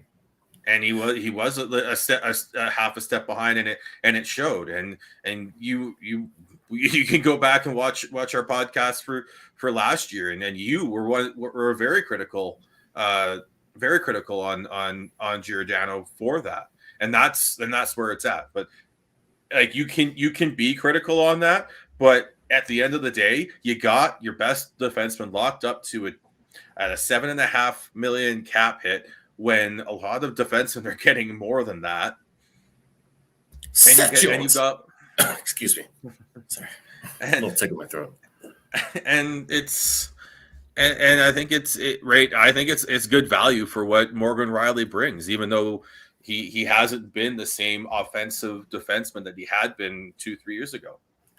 Well, and what's crazy is that, like, staying on the Geo front, is that Calgary, everybody in Calgary saying, "Oh, we missed the boat. We miss him here. He was a top 4 defenseman, and now obviously they're off to a great start, and this might be a good transition to talk about the Flames here. But we do miss him as a top 4 defenseman. It's just willing his back his minutes, and I'm going to be in trouble here.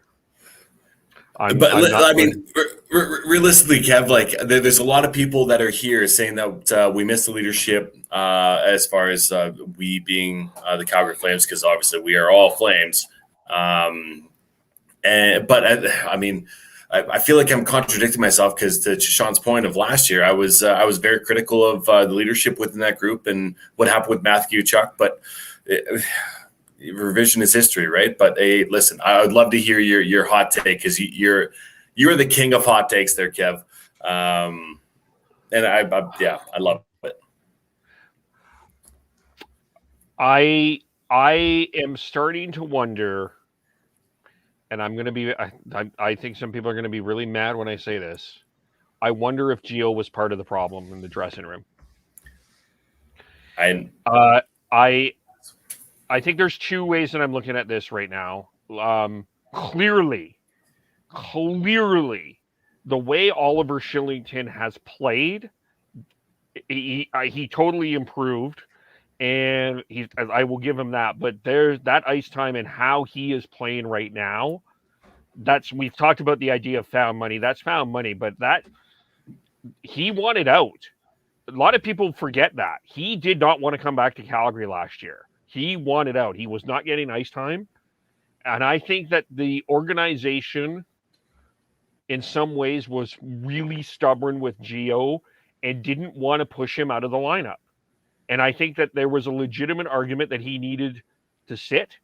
I think it's possible he was playing hurt, and I think, I'm not saying like he was I almost made, the way I'm thinking about it as I'm going through this in my head is, I don't think he was not trying to be an intentional shit disturber, but I think his willingness to not rest almost became a detriment to the team.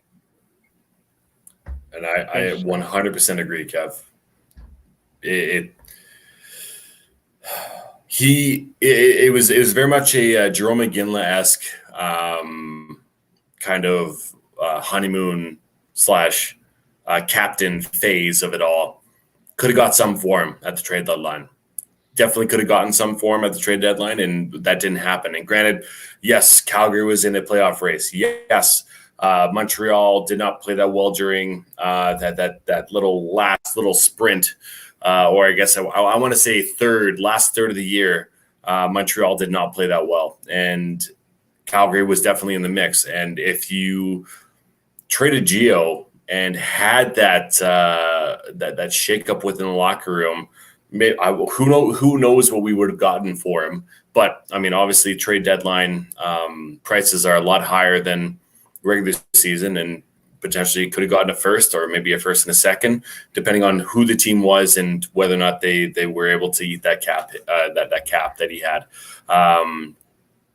I was very critical of him going into, or like with everything that happened with Matthew Tkachuk, the puck flip incident with Jake Muzzin, and I was very okay. Well, what's happening here? How does that culture change? Because our quote unquote best forward outside of Johnny Gaudreau was being tempered and being basically just making sure that he was cohesive with the team and what their values were. It wasn't a good thing that happened last year, as far as I'm concerned, with just everything that happened with Tkachuk. So Kev, that take I don't think goes unnoticed, and I don't think that it is completely outrageous. Yes, it might ruffle some feathers, but realistically, Who does that sometimes? there really is some like, okay, well, what if this, and we're talking about what ifs, and I know Sean doesn't like that because it's not facts, but being a fan, it's one of those things that I'm giving Sean shit for what he's talked to us about, and I know that's not exactly. I'm not trying to paint you in the corner, Sean, because I think it's fun little banter. But we like realistically, there are valid arguments for both sides of that take there, Kev. That I have no issues with having a discussion about what ifs, as long as everyone knows it is a hypothetical what ifs discussion. I'm not saying that Mark Giordano was.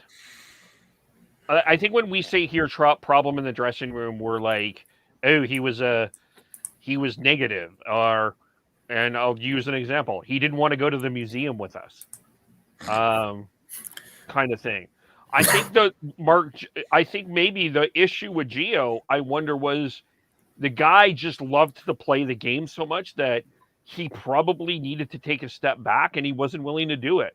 And I think it didn't allow players like Shillington to develop. And we're seeing where Shillington is right now. Well, it also had to do with the fact of, tree living and not understanding that what type of prospect you had there within Shillington. Shillington went through waivers last year. No one claimed him. No one did. He was making league minimum. Someone easily could have picked him up, and that was my biggest worry when he went through. It's like, oh, no one wants him. Okay, well, maybe he's not as big of a prospect as we really thought he was. Yes, Kevin. Did I not say in the offseason someone should have offer sheeted Oliver Shillington? Absolutely. You said that along with Kyler Yamamoto. Those were the two players that you were very adamant that they should do, and I agreed with you. But everybody obviously was on the same page as Flames management, because if they thought that they would be offer sheeting a top 4 defenseman within this league, you would have been fucking laughing, and all of us would have been laughing, because it's like, okay, well, what are you getting within this player? We haven't seen anything from him. He hasn't played a regular shift of a season, not even NHL season, AHL season, of a season within a year and a half to 2 years. Yeah. I'm waiting for Sean or Chris to respond. There's a comment in I want to address before they do, or after they do, if they don't. It's still early. Oliver Shillington deserves all the credit for playing the way he has. It's still early. If he can keep it up and be a legit top 4 defenseman for the Flames for this season, that's fantastic. That's great for the Flames. And in terms of what the whole thing with Gio, I think it's just time for a change. Honestly, there was rumblings, but there was something not quite right in the Flames dressing room for years. And to be honest, I think that what they had going on, and they were able to figure things out and have a really good season a couple years ago. They put a banner up in the Saddle Dome and won a division. And they weren't able to do anything with it, and then I think it just kind of fell apart after. So I think the change. I think sometimes change is needed, and sometimes losing a big piece in a room and allowing other players to step up and create a new culture within that dressing room is huge, and can be a big part of how you can take that next step. Now, whether or not they have, or whether or not they're just on a hot streak, I think is still up for debate. But I think it's, from what we have right now, I think that change was needed, warranted, and they're thriving under it right now. You know what's funny is that within sorry, Chris, I just wanted, while this is fresh in my head, I just wanted to chuck it in there, is that there's a massive amount of talk whether or not a shakeup in this offseason would be good enough. Would it be Monahan going out? Would it be Gaudreau? Would it be XYZ player potentially moving on through a trade? But obviously having Mark Giordano being claimed within the expansion draft was enough to and I don't want to like have that as a focal point or a pivotal point of saying that is the difference and why they're doing so well. But I mean that has to do something with it, does it not? I think there's three things. Sorry, but I think Chris was going to jump in and then I jumped on top of him. That's fine. The only thing I was going to basically add to the conversation was that I echo Sean's points about the fact that allowing, like, Gio's absence allows a different dynamic to take place within that locker room, and that's probably what they needed, because it definitely felt like there was something off in that dressing room and no one could quite put their finger on it. So yeah, him moving on to Seattle and allowing different voices to become more prominent as far as leaders in that room and that sort of thing, I think that's kind of a net positive for the Flames so far. And I will admit I have not watched a single minute of Flames since the regular season started. But if Shillington's off to a killer start and we think that it's due to the lack of Gio being on that lineup, all the power to Shillington. I'm happy for him. Well, what I was going to say is it's the fact they didn't name a captain yet. I think just letting that process develop and let the leadership group develop. Bringing in Blake Coleman, yes, overpaid, I think was a good thing. But I think a sneaky good ad was Trevor Lewis. Not a lot of stats, 34 years old, but he knows his role. And that's Daryl Sutter hockey, is you know your role. I feel like I'm going to do a rock catchphrase here. And you do it, and you know exactly what the expectations are. And everything is kind of slotted well at this particular point in time. That's the dynamic. Now, I'm not saying it's the most exciting. Well, I mean, it's exciting right now, but it's not always the most fanciest, but there seems to be a higher level of maturity in this team so far. But I also, to be fair, I said this last year at the start of the year, and then they collapsed. So I think we need to wait. I still think I'd like to wait a little bit, but I was totally expecting, since you brought the Rock up, I was expecting you to go, can you smell what the Rock is cooking? But I was going to go with the know your role, and I know your role and shut your mouth.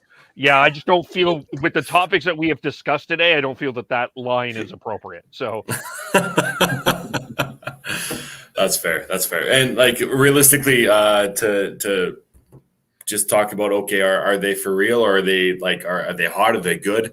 There has to be some sort of medium within there that they are they are as maybe not as good as they are right now, but they'll come back down to earth. They're going to have peaks and valleys within this season. And if you're thinking that they're just going to run show and they're going to be the fucking Tampa Bay Lightning of 2-3 years ago, it's definitely not going to be the case. Markstrom's going to come back down to earth. Johnny Gaudreau isn't going to be as good. And you know what? As much as I want to say that Andre Mangiapane is going to be as good as he's playing right now, listen, temper your expectations. He's not going to be top goal scorer within this league. We know this. If he is talk about found money with Shillington, that's found money within Mangiapane, and pay him pretty much everything that he fucking wants as of right now. And yeah, it's a small sample size. I feel like I need to bring a Tylerism into this, but he's a good player right now. We know what we get from him. He's a smaller, high energy player that has some fucking good skill, and if he puts it all together within an evening, within a night, within a game, love it. That's great, but I'm cautiously optimistic within the rest of this season. If you want to break it down as far as the coaches do and the players do, 10-game segments. Okay, how do we do this 10 games? Did we come out a net positive? Did we come out a net negative? It's the ebbs and flows of NHL hockey is definitely there. So enjoy this while it does last. And if it lasts longer than I think it will be, great. But if it doesn't, hey, the biggest thing is okay, how well are you doing, and how are you trending going into the playoffs? Because that really means more to me than anything else. And you really just need to make sure you're in the mix at the end of it. Because if you are, then you have a good chance. You've got some points to put in your back pocket for the playoff race in next time.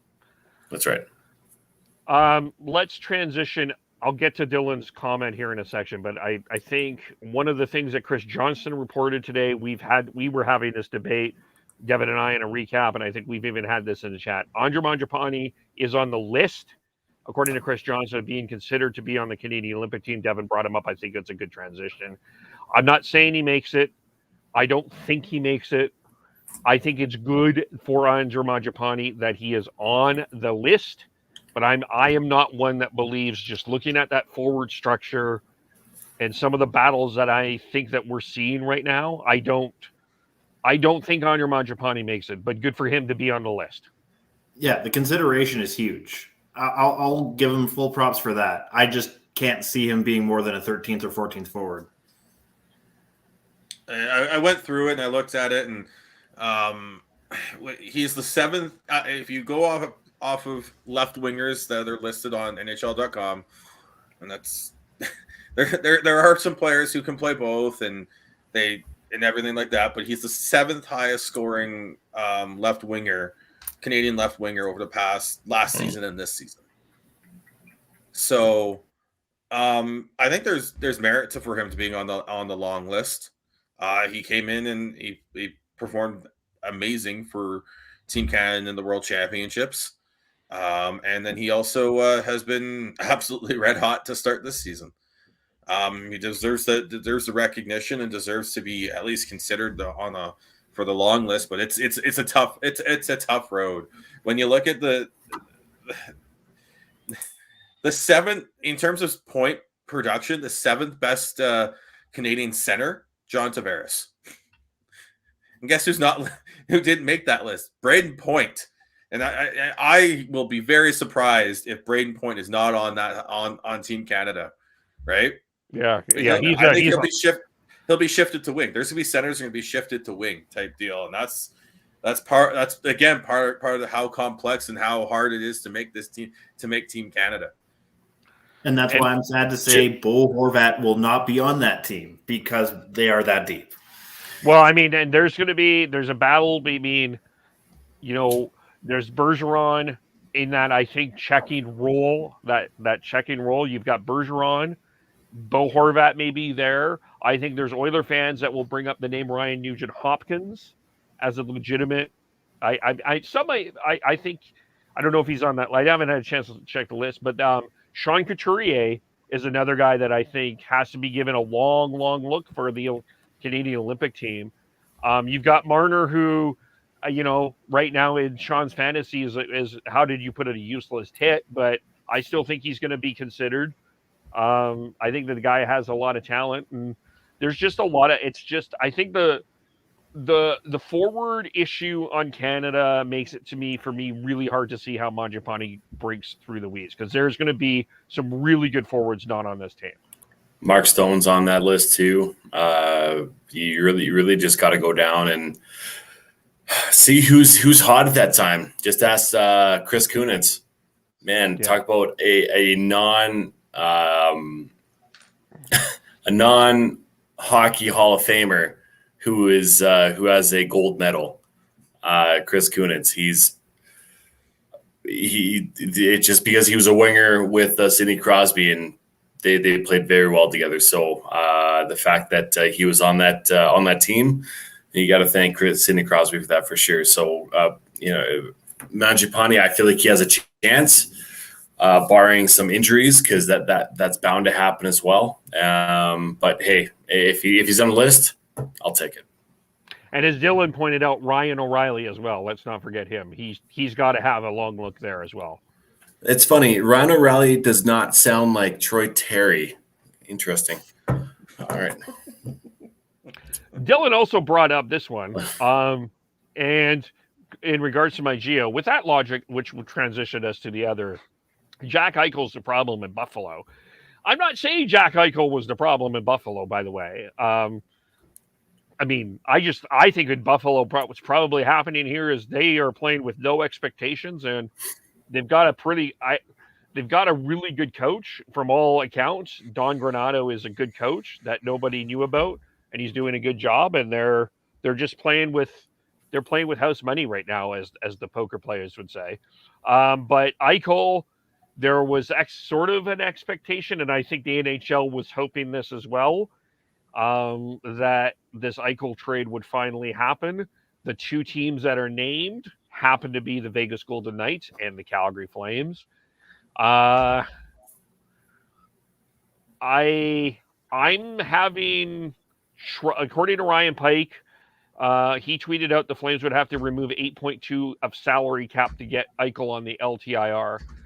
If I have done my math and my consideration correctly, I'm still finding this, and I know that there's Flames Twitter people out that are like, going to tell me I'm wrong or tweet, like, not at me, but just tweet differently. But I'm finding this trade for the Flames perspective. Someone can tell me if I'm wrong again here. I don't think this trade makes sense for Calgary. Not right now. If I was Vegas, this trade makes sense, but not for Calgary.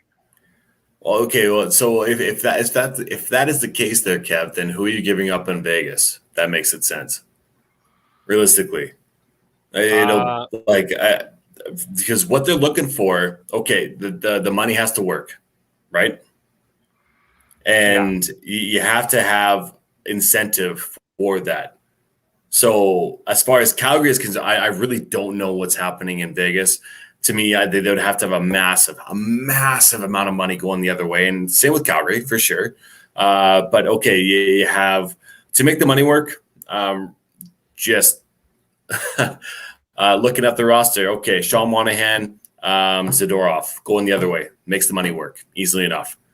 But then after that, okay, you have a first. You have, let's say, Zari, Coronado, and maybe Pelche. Like that's definitely something within the realm of being like, okay, well, we'll take this money, but you have to give us at least 3 prospects or two proven prospects or 2 top A prospects, top chip prospects along with a first round pick going the other way to make it worth our while. I don't know if Vegas has that. Whatever they have up their fucking sleeve, there has to be a third team involved. As far as I'm concerned, Calgary, could do it straight up easily enough. I think Calgary needs a third team involved. I don't see how Calgary can do this without a third team. I'm curious how you think Calgary can, like. I just told you how Calgary's going to do it. I'm not They're going to have to pay out. They're going to have to sell the farm plus Monahan, and then hope that Buffalo's like, okay, yeah, we'll take Zadorov. Because I actually think it's going to have to. I actually think it's going to cost Rasmus Anderson. Fat Raz. I mean, yeah, give it. Yeah, sure. Yeah, absolutely. If that's going to be the case, yeah. He's a proven top 4 defenseman. He's, as of right now, potentially overpaid within what he does. He needs to produce a little bit more offensively, but overall, yeah, if that's the case, sure. Yeah, give it to him. But what I'm trying to get at is, in comparison to Vegas, Calgary can do this a lot more easily than Vegas can. If they're the 2 front runners, to me, Vegas, and there might be a third team within the Buffalo, Calgary, and Team A, but Vegas has to have a Team A on the side of it, a different team involved to make this all work. Because to me, it doesn't make sense. Well, apparently Elliot Friedman was listening to our podcast because he did mention that Vegas is trying to broker a third team in the deal today. Who knows? Maybe Calgary is Vegas's third team. That'd be so. They'd have to get so much. They'd have to get something good to be able to, like, you're gifting Vegas a potential number 1 center. That makes no sense. I said that jokingly. I wasn't actually serious. But you're not wrong there, Chris. Like that definitely is a good possibility. And I mean, as much as I love Brad Treliving, he's been a bridesmaid within a bunch of trades. I would not be surprised if that happened. That would be a possibility. It's like, okay, well, who are you getting? Is it a Shea Theodore?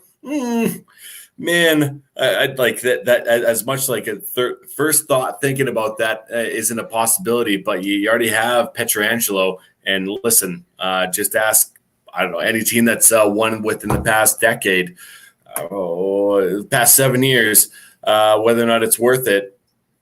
Man, banners fly forever. They really do. And so realistically, if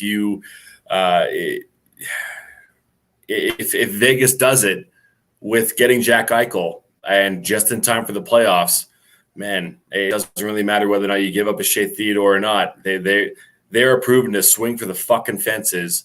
But in my mind, it would have to be a Shea Theodore going the other way, or another amazing prospect that they have. But they really don't have anything because they've spent it all. I don't even know how much they have. How much cap they'd have to give up. They're in LTIR now. I don't know how much cap they have to give up to be allowed to keep to bring in Eichel and have the cap space for him to join them. Well, I guess they just wait till the playoffs. They'll pull a Tampa Bay Lightning, but that's part of it too, right? Is there's so much complications, and I just. I wouldn't be surprised if Vegas pulls this off at this point, but man, it's going to be complicated. And I agree with Kevin. I think it's going to be complicated with the Flames as well, because you're going to have you have to be able to you have to give up all that cap just to bring Eichel in and then put him on LTIR. But then guess what? You still have to fill those roles. You still have to fill those roles with other players. So it's not like they're going to have to make another move to come in and bring in another center, because if you're giving up Sean Monahan, you're going to have to have another center be on your roster and play, and not just be a body on the ice and be effective. So you're going to have to find. So Richardson is available and is on the roster right now. As far as a fourth line center, right now, Sean Monahan is a fourth line center. And then if you move Zadorov, you're going to have to again. Yeah, you have someone maybe, or if it's Anderson, you're going to have to hope that someone can step up, right? That's what I'm getting at is I think there's more complications than just the cap space when you make this deal. But like Zadorov, like realistically, okay, we're talking about Monahan, who's a fourth line center, and Zadorov, who is in and out of the lineup. I understand where you're coming from, but as of right now, with this roster construction, there really isn't much of a detriment within it. And even then, I would more than happy to see Glenn Godin come up and step into that fourth line role, because he was the last person to go through waivers, as far as if my memory serves me right, if not the last 3 people to go through waivers, or players to go through waivers before the regular season started. So, Sean, you are right. There are a lot of question marks within this, but hey, just looking at this roster, there is a player within the Vegas organization making $9.5 million, who is their captain, and Mark Stone. And Calgary was, talk about the bridesmaid, within that first initial trade from Ottawa to Vegas. Calgary was in on it. So I would not be surprised at all if that was a consolation prize for Calgary. That would be an interesting thing if it was Stone coming back. And it would definitely, at least it would answer the question as far as cap hit for Vegas. Yep. Because the whole thing with it won't be Stone. Like I don't understand what. No. I think what Devin's saying is Eichel's the consolation prize for the Flames not getting Stone. There, Chris. Unless I misunderstood what you said. Are you saying the Flames end up with Mark Stone, Dylan or Devin? Dylan says yes. That's what I'm getting at. That is the consolation prize for if Vegas was to get Eichel, Stone would be coming to us for the cap hit, and then we would be sending XYZ to fucking Buffalo. Sean, you're right. Talking about fucking complicated shit right now. I'm looking at the Vegas side of things, being like, okay, Calgary side of things, okay. And Buffalo side of things, all right. They could be a combination of random shit that will happen if they're going to make this work. Because the fact that Eichel has been traded within this timeline is obscene. It is completely stupid. So, as far as I'm concerned, fucking the GM for Buffalo, he's going to be looking at every single angle to make this work. Same with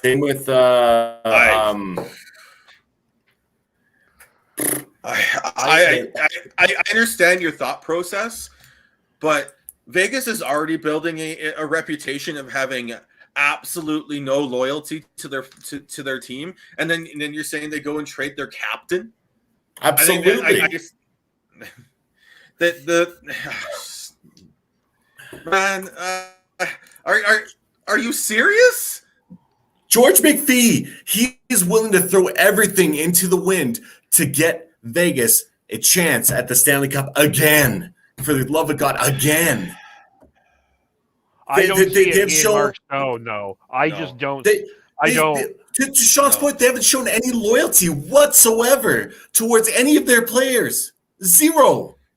The face of their franchise being Marc-Andre Fleury is cast aside. Listen, I got to tell. I think an underreported story is the way that the Golden Knights organization is treating their players. That I do not disagree with you, but I think if you're going for a Stanley Cup, you're not giving up a Mark Stone or an Alex Pietrangelo or anything like that. Jay Theodore. How the fuck are you getting a Jack Eichel in then? If you're Vegas, how the fuck are you doing that? You're giving up a Zach Whitecloud and Nicholas Hague. Watch for the name. Where is that cap going though, Kev? Where's that cap going?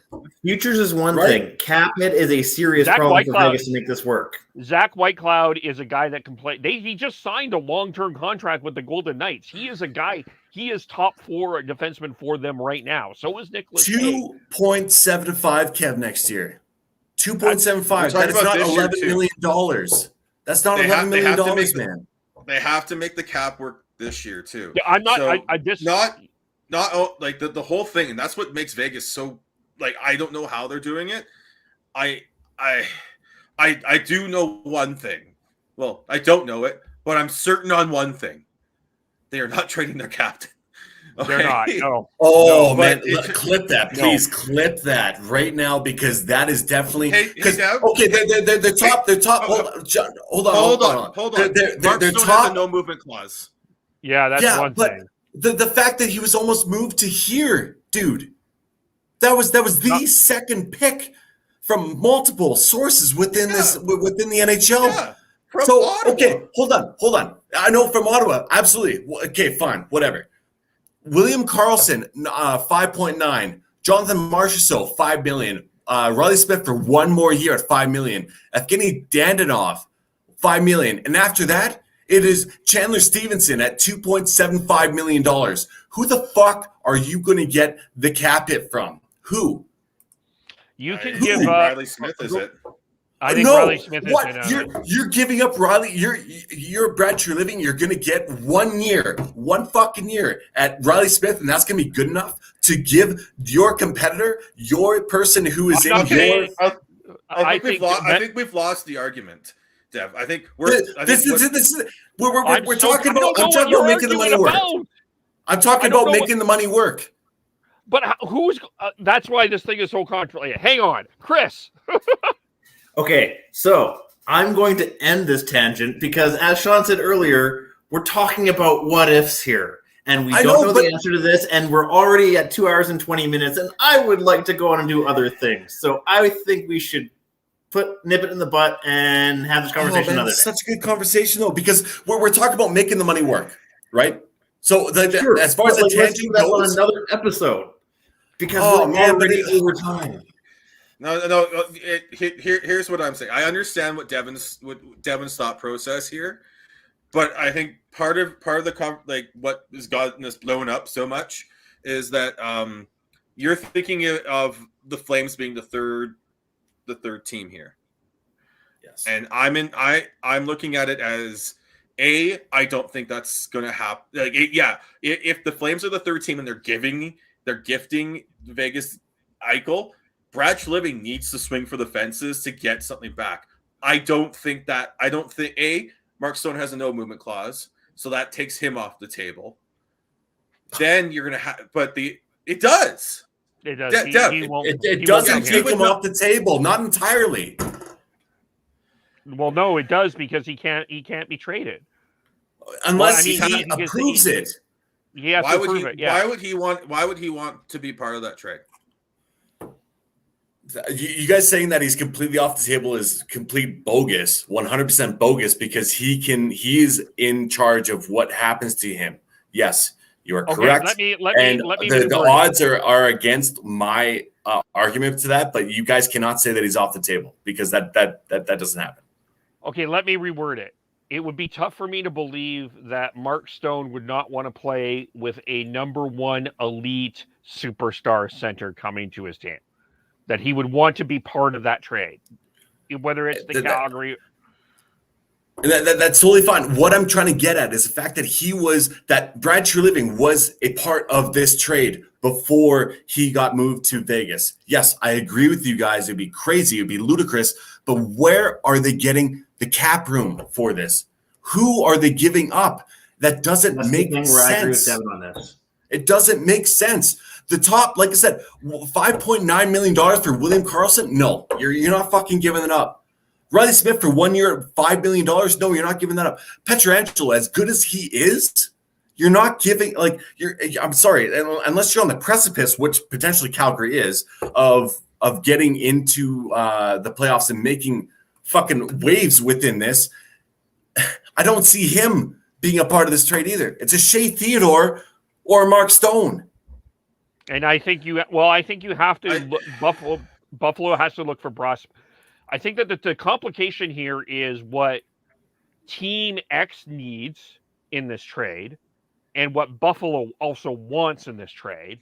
Yeah. And what you're bringing up here is the modified no movement is the other complication in this trade because a guy like Mark Stone or a guy like Sean Monahan who's got a modified no move is not going to say yes to Buffalo.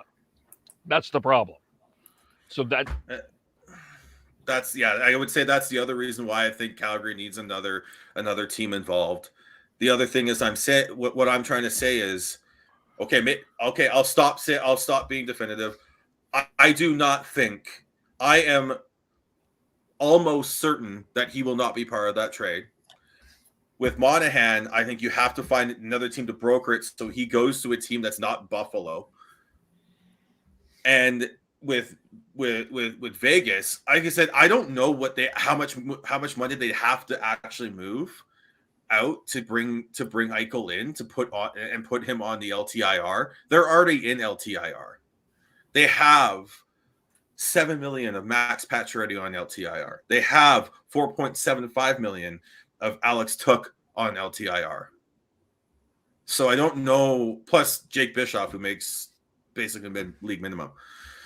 Plus they have Mark Stone and Nolan Patrick, as well as Zach Whitecloud, as mentioned before, who are injured, not on LTIR. So I don't know how much they actually have to move. That's a little bit more of a complication that actually might favor Vegas, but I don't know the CBA in and out in terms of once you get into the LTIR complications. Okay, if Calgary is the third team, they have to find a way to swing for the fences and get something significant back that can help them now. I don't have any doubt that Tree Living will do that. I have zero doubt that Tree Living will be a consolation prize and be like, okay, well, yeah, that's great. Okay, yeah, that's not a good return. I don't think that Calgary will be the third team in a deal that brings Jack Eichel to Vegas. Yeah, I don't either. I do. I know. I think that it's a better bet than what you guys are giving out to be. Brad Tree Living, talk about a hot seat. Brad Tree Living's on the hot seat right now. He'll swing for the fences.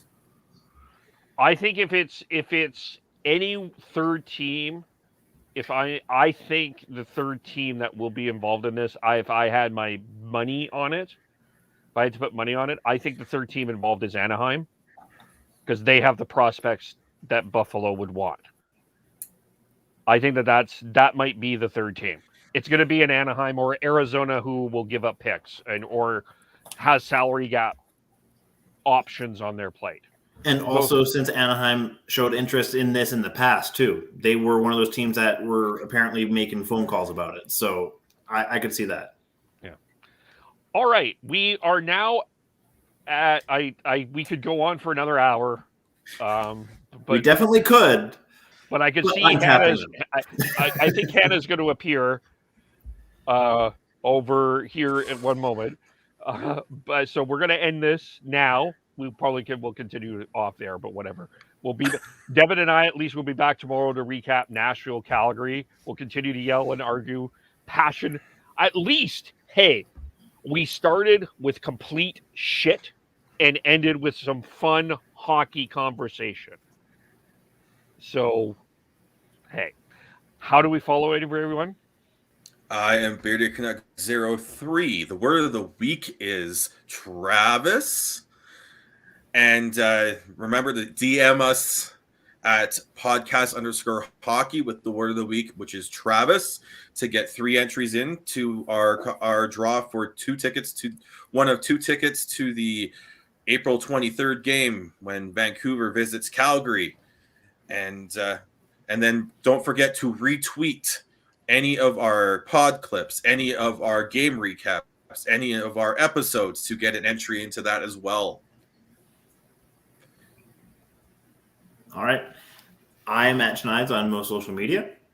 And you got to expect, if you really want some fucking debate and some goddamn fireworks, you got to come to that game. You have to. So please retweet us and send in that word of the week, because it's gonna be fantastic. But you can follow me on Twitter at Gordhow09 on Twitter. But yes, imagine us together. Yeah, I was gonna say, imagine these two talking hockey with beer in their system. God damn it. I am Tyler is TNOBLE KEBOLE. Pigaduke, follow them as well. PIGANDDUKE. Did I get that right? Yep. 2 Ds. Yep. And as well, subscribe, give us a like, share all of our stuff. I would love to get to 200 subscribers here really quick. That would be awesome. As everyone else's subscribers count is growing, I would love ours to grow as well.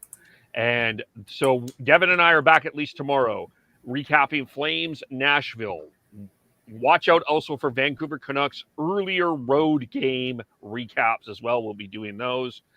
And I will... so much other stuff. We'll talk to you all very soon. Bye for now.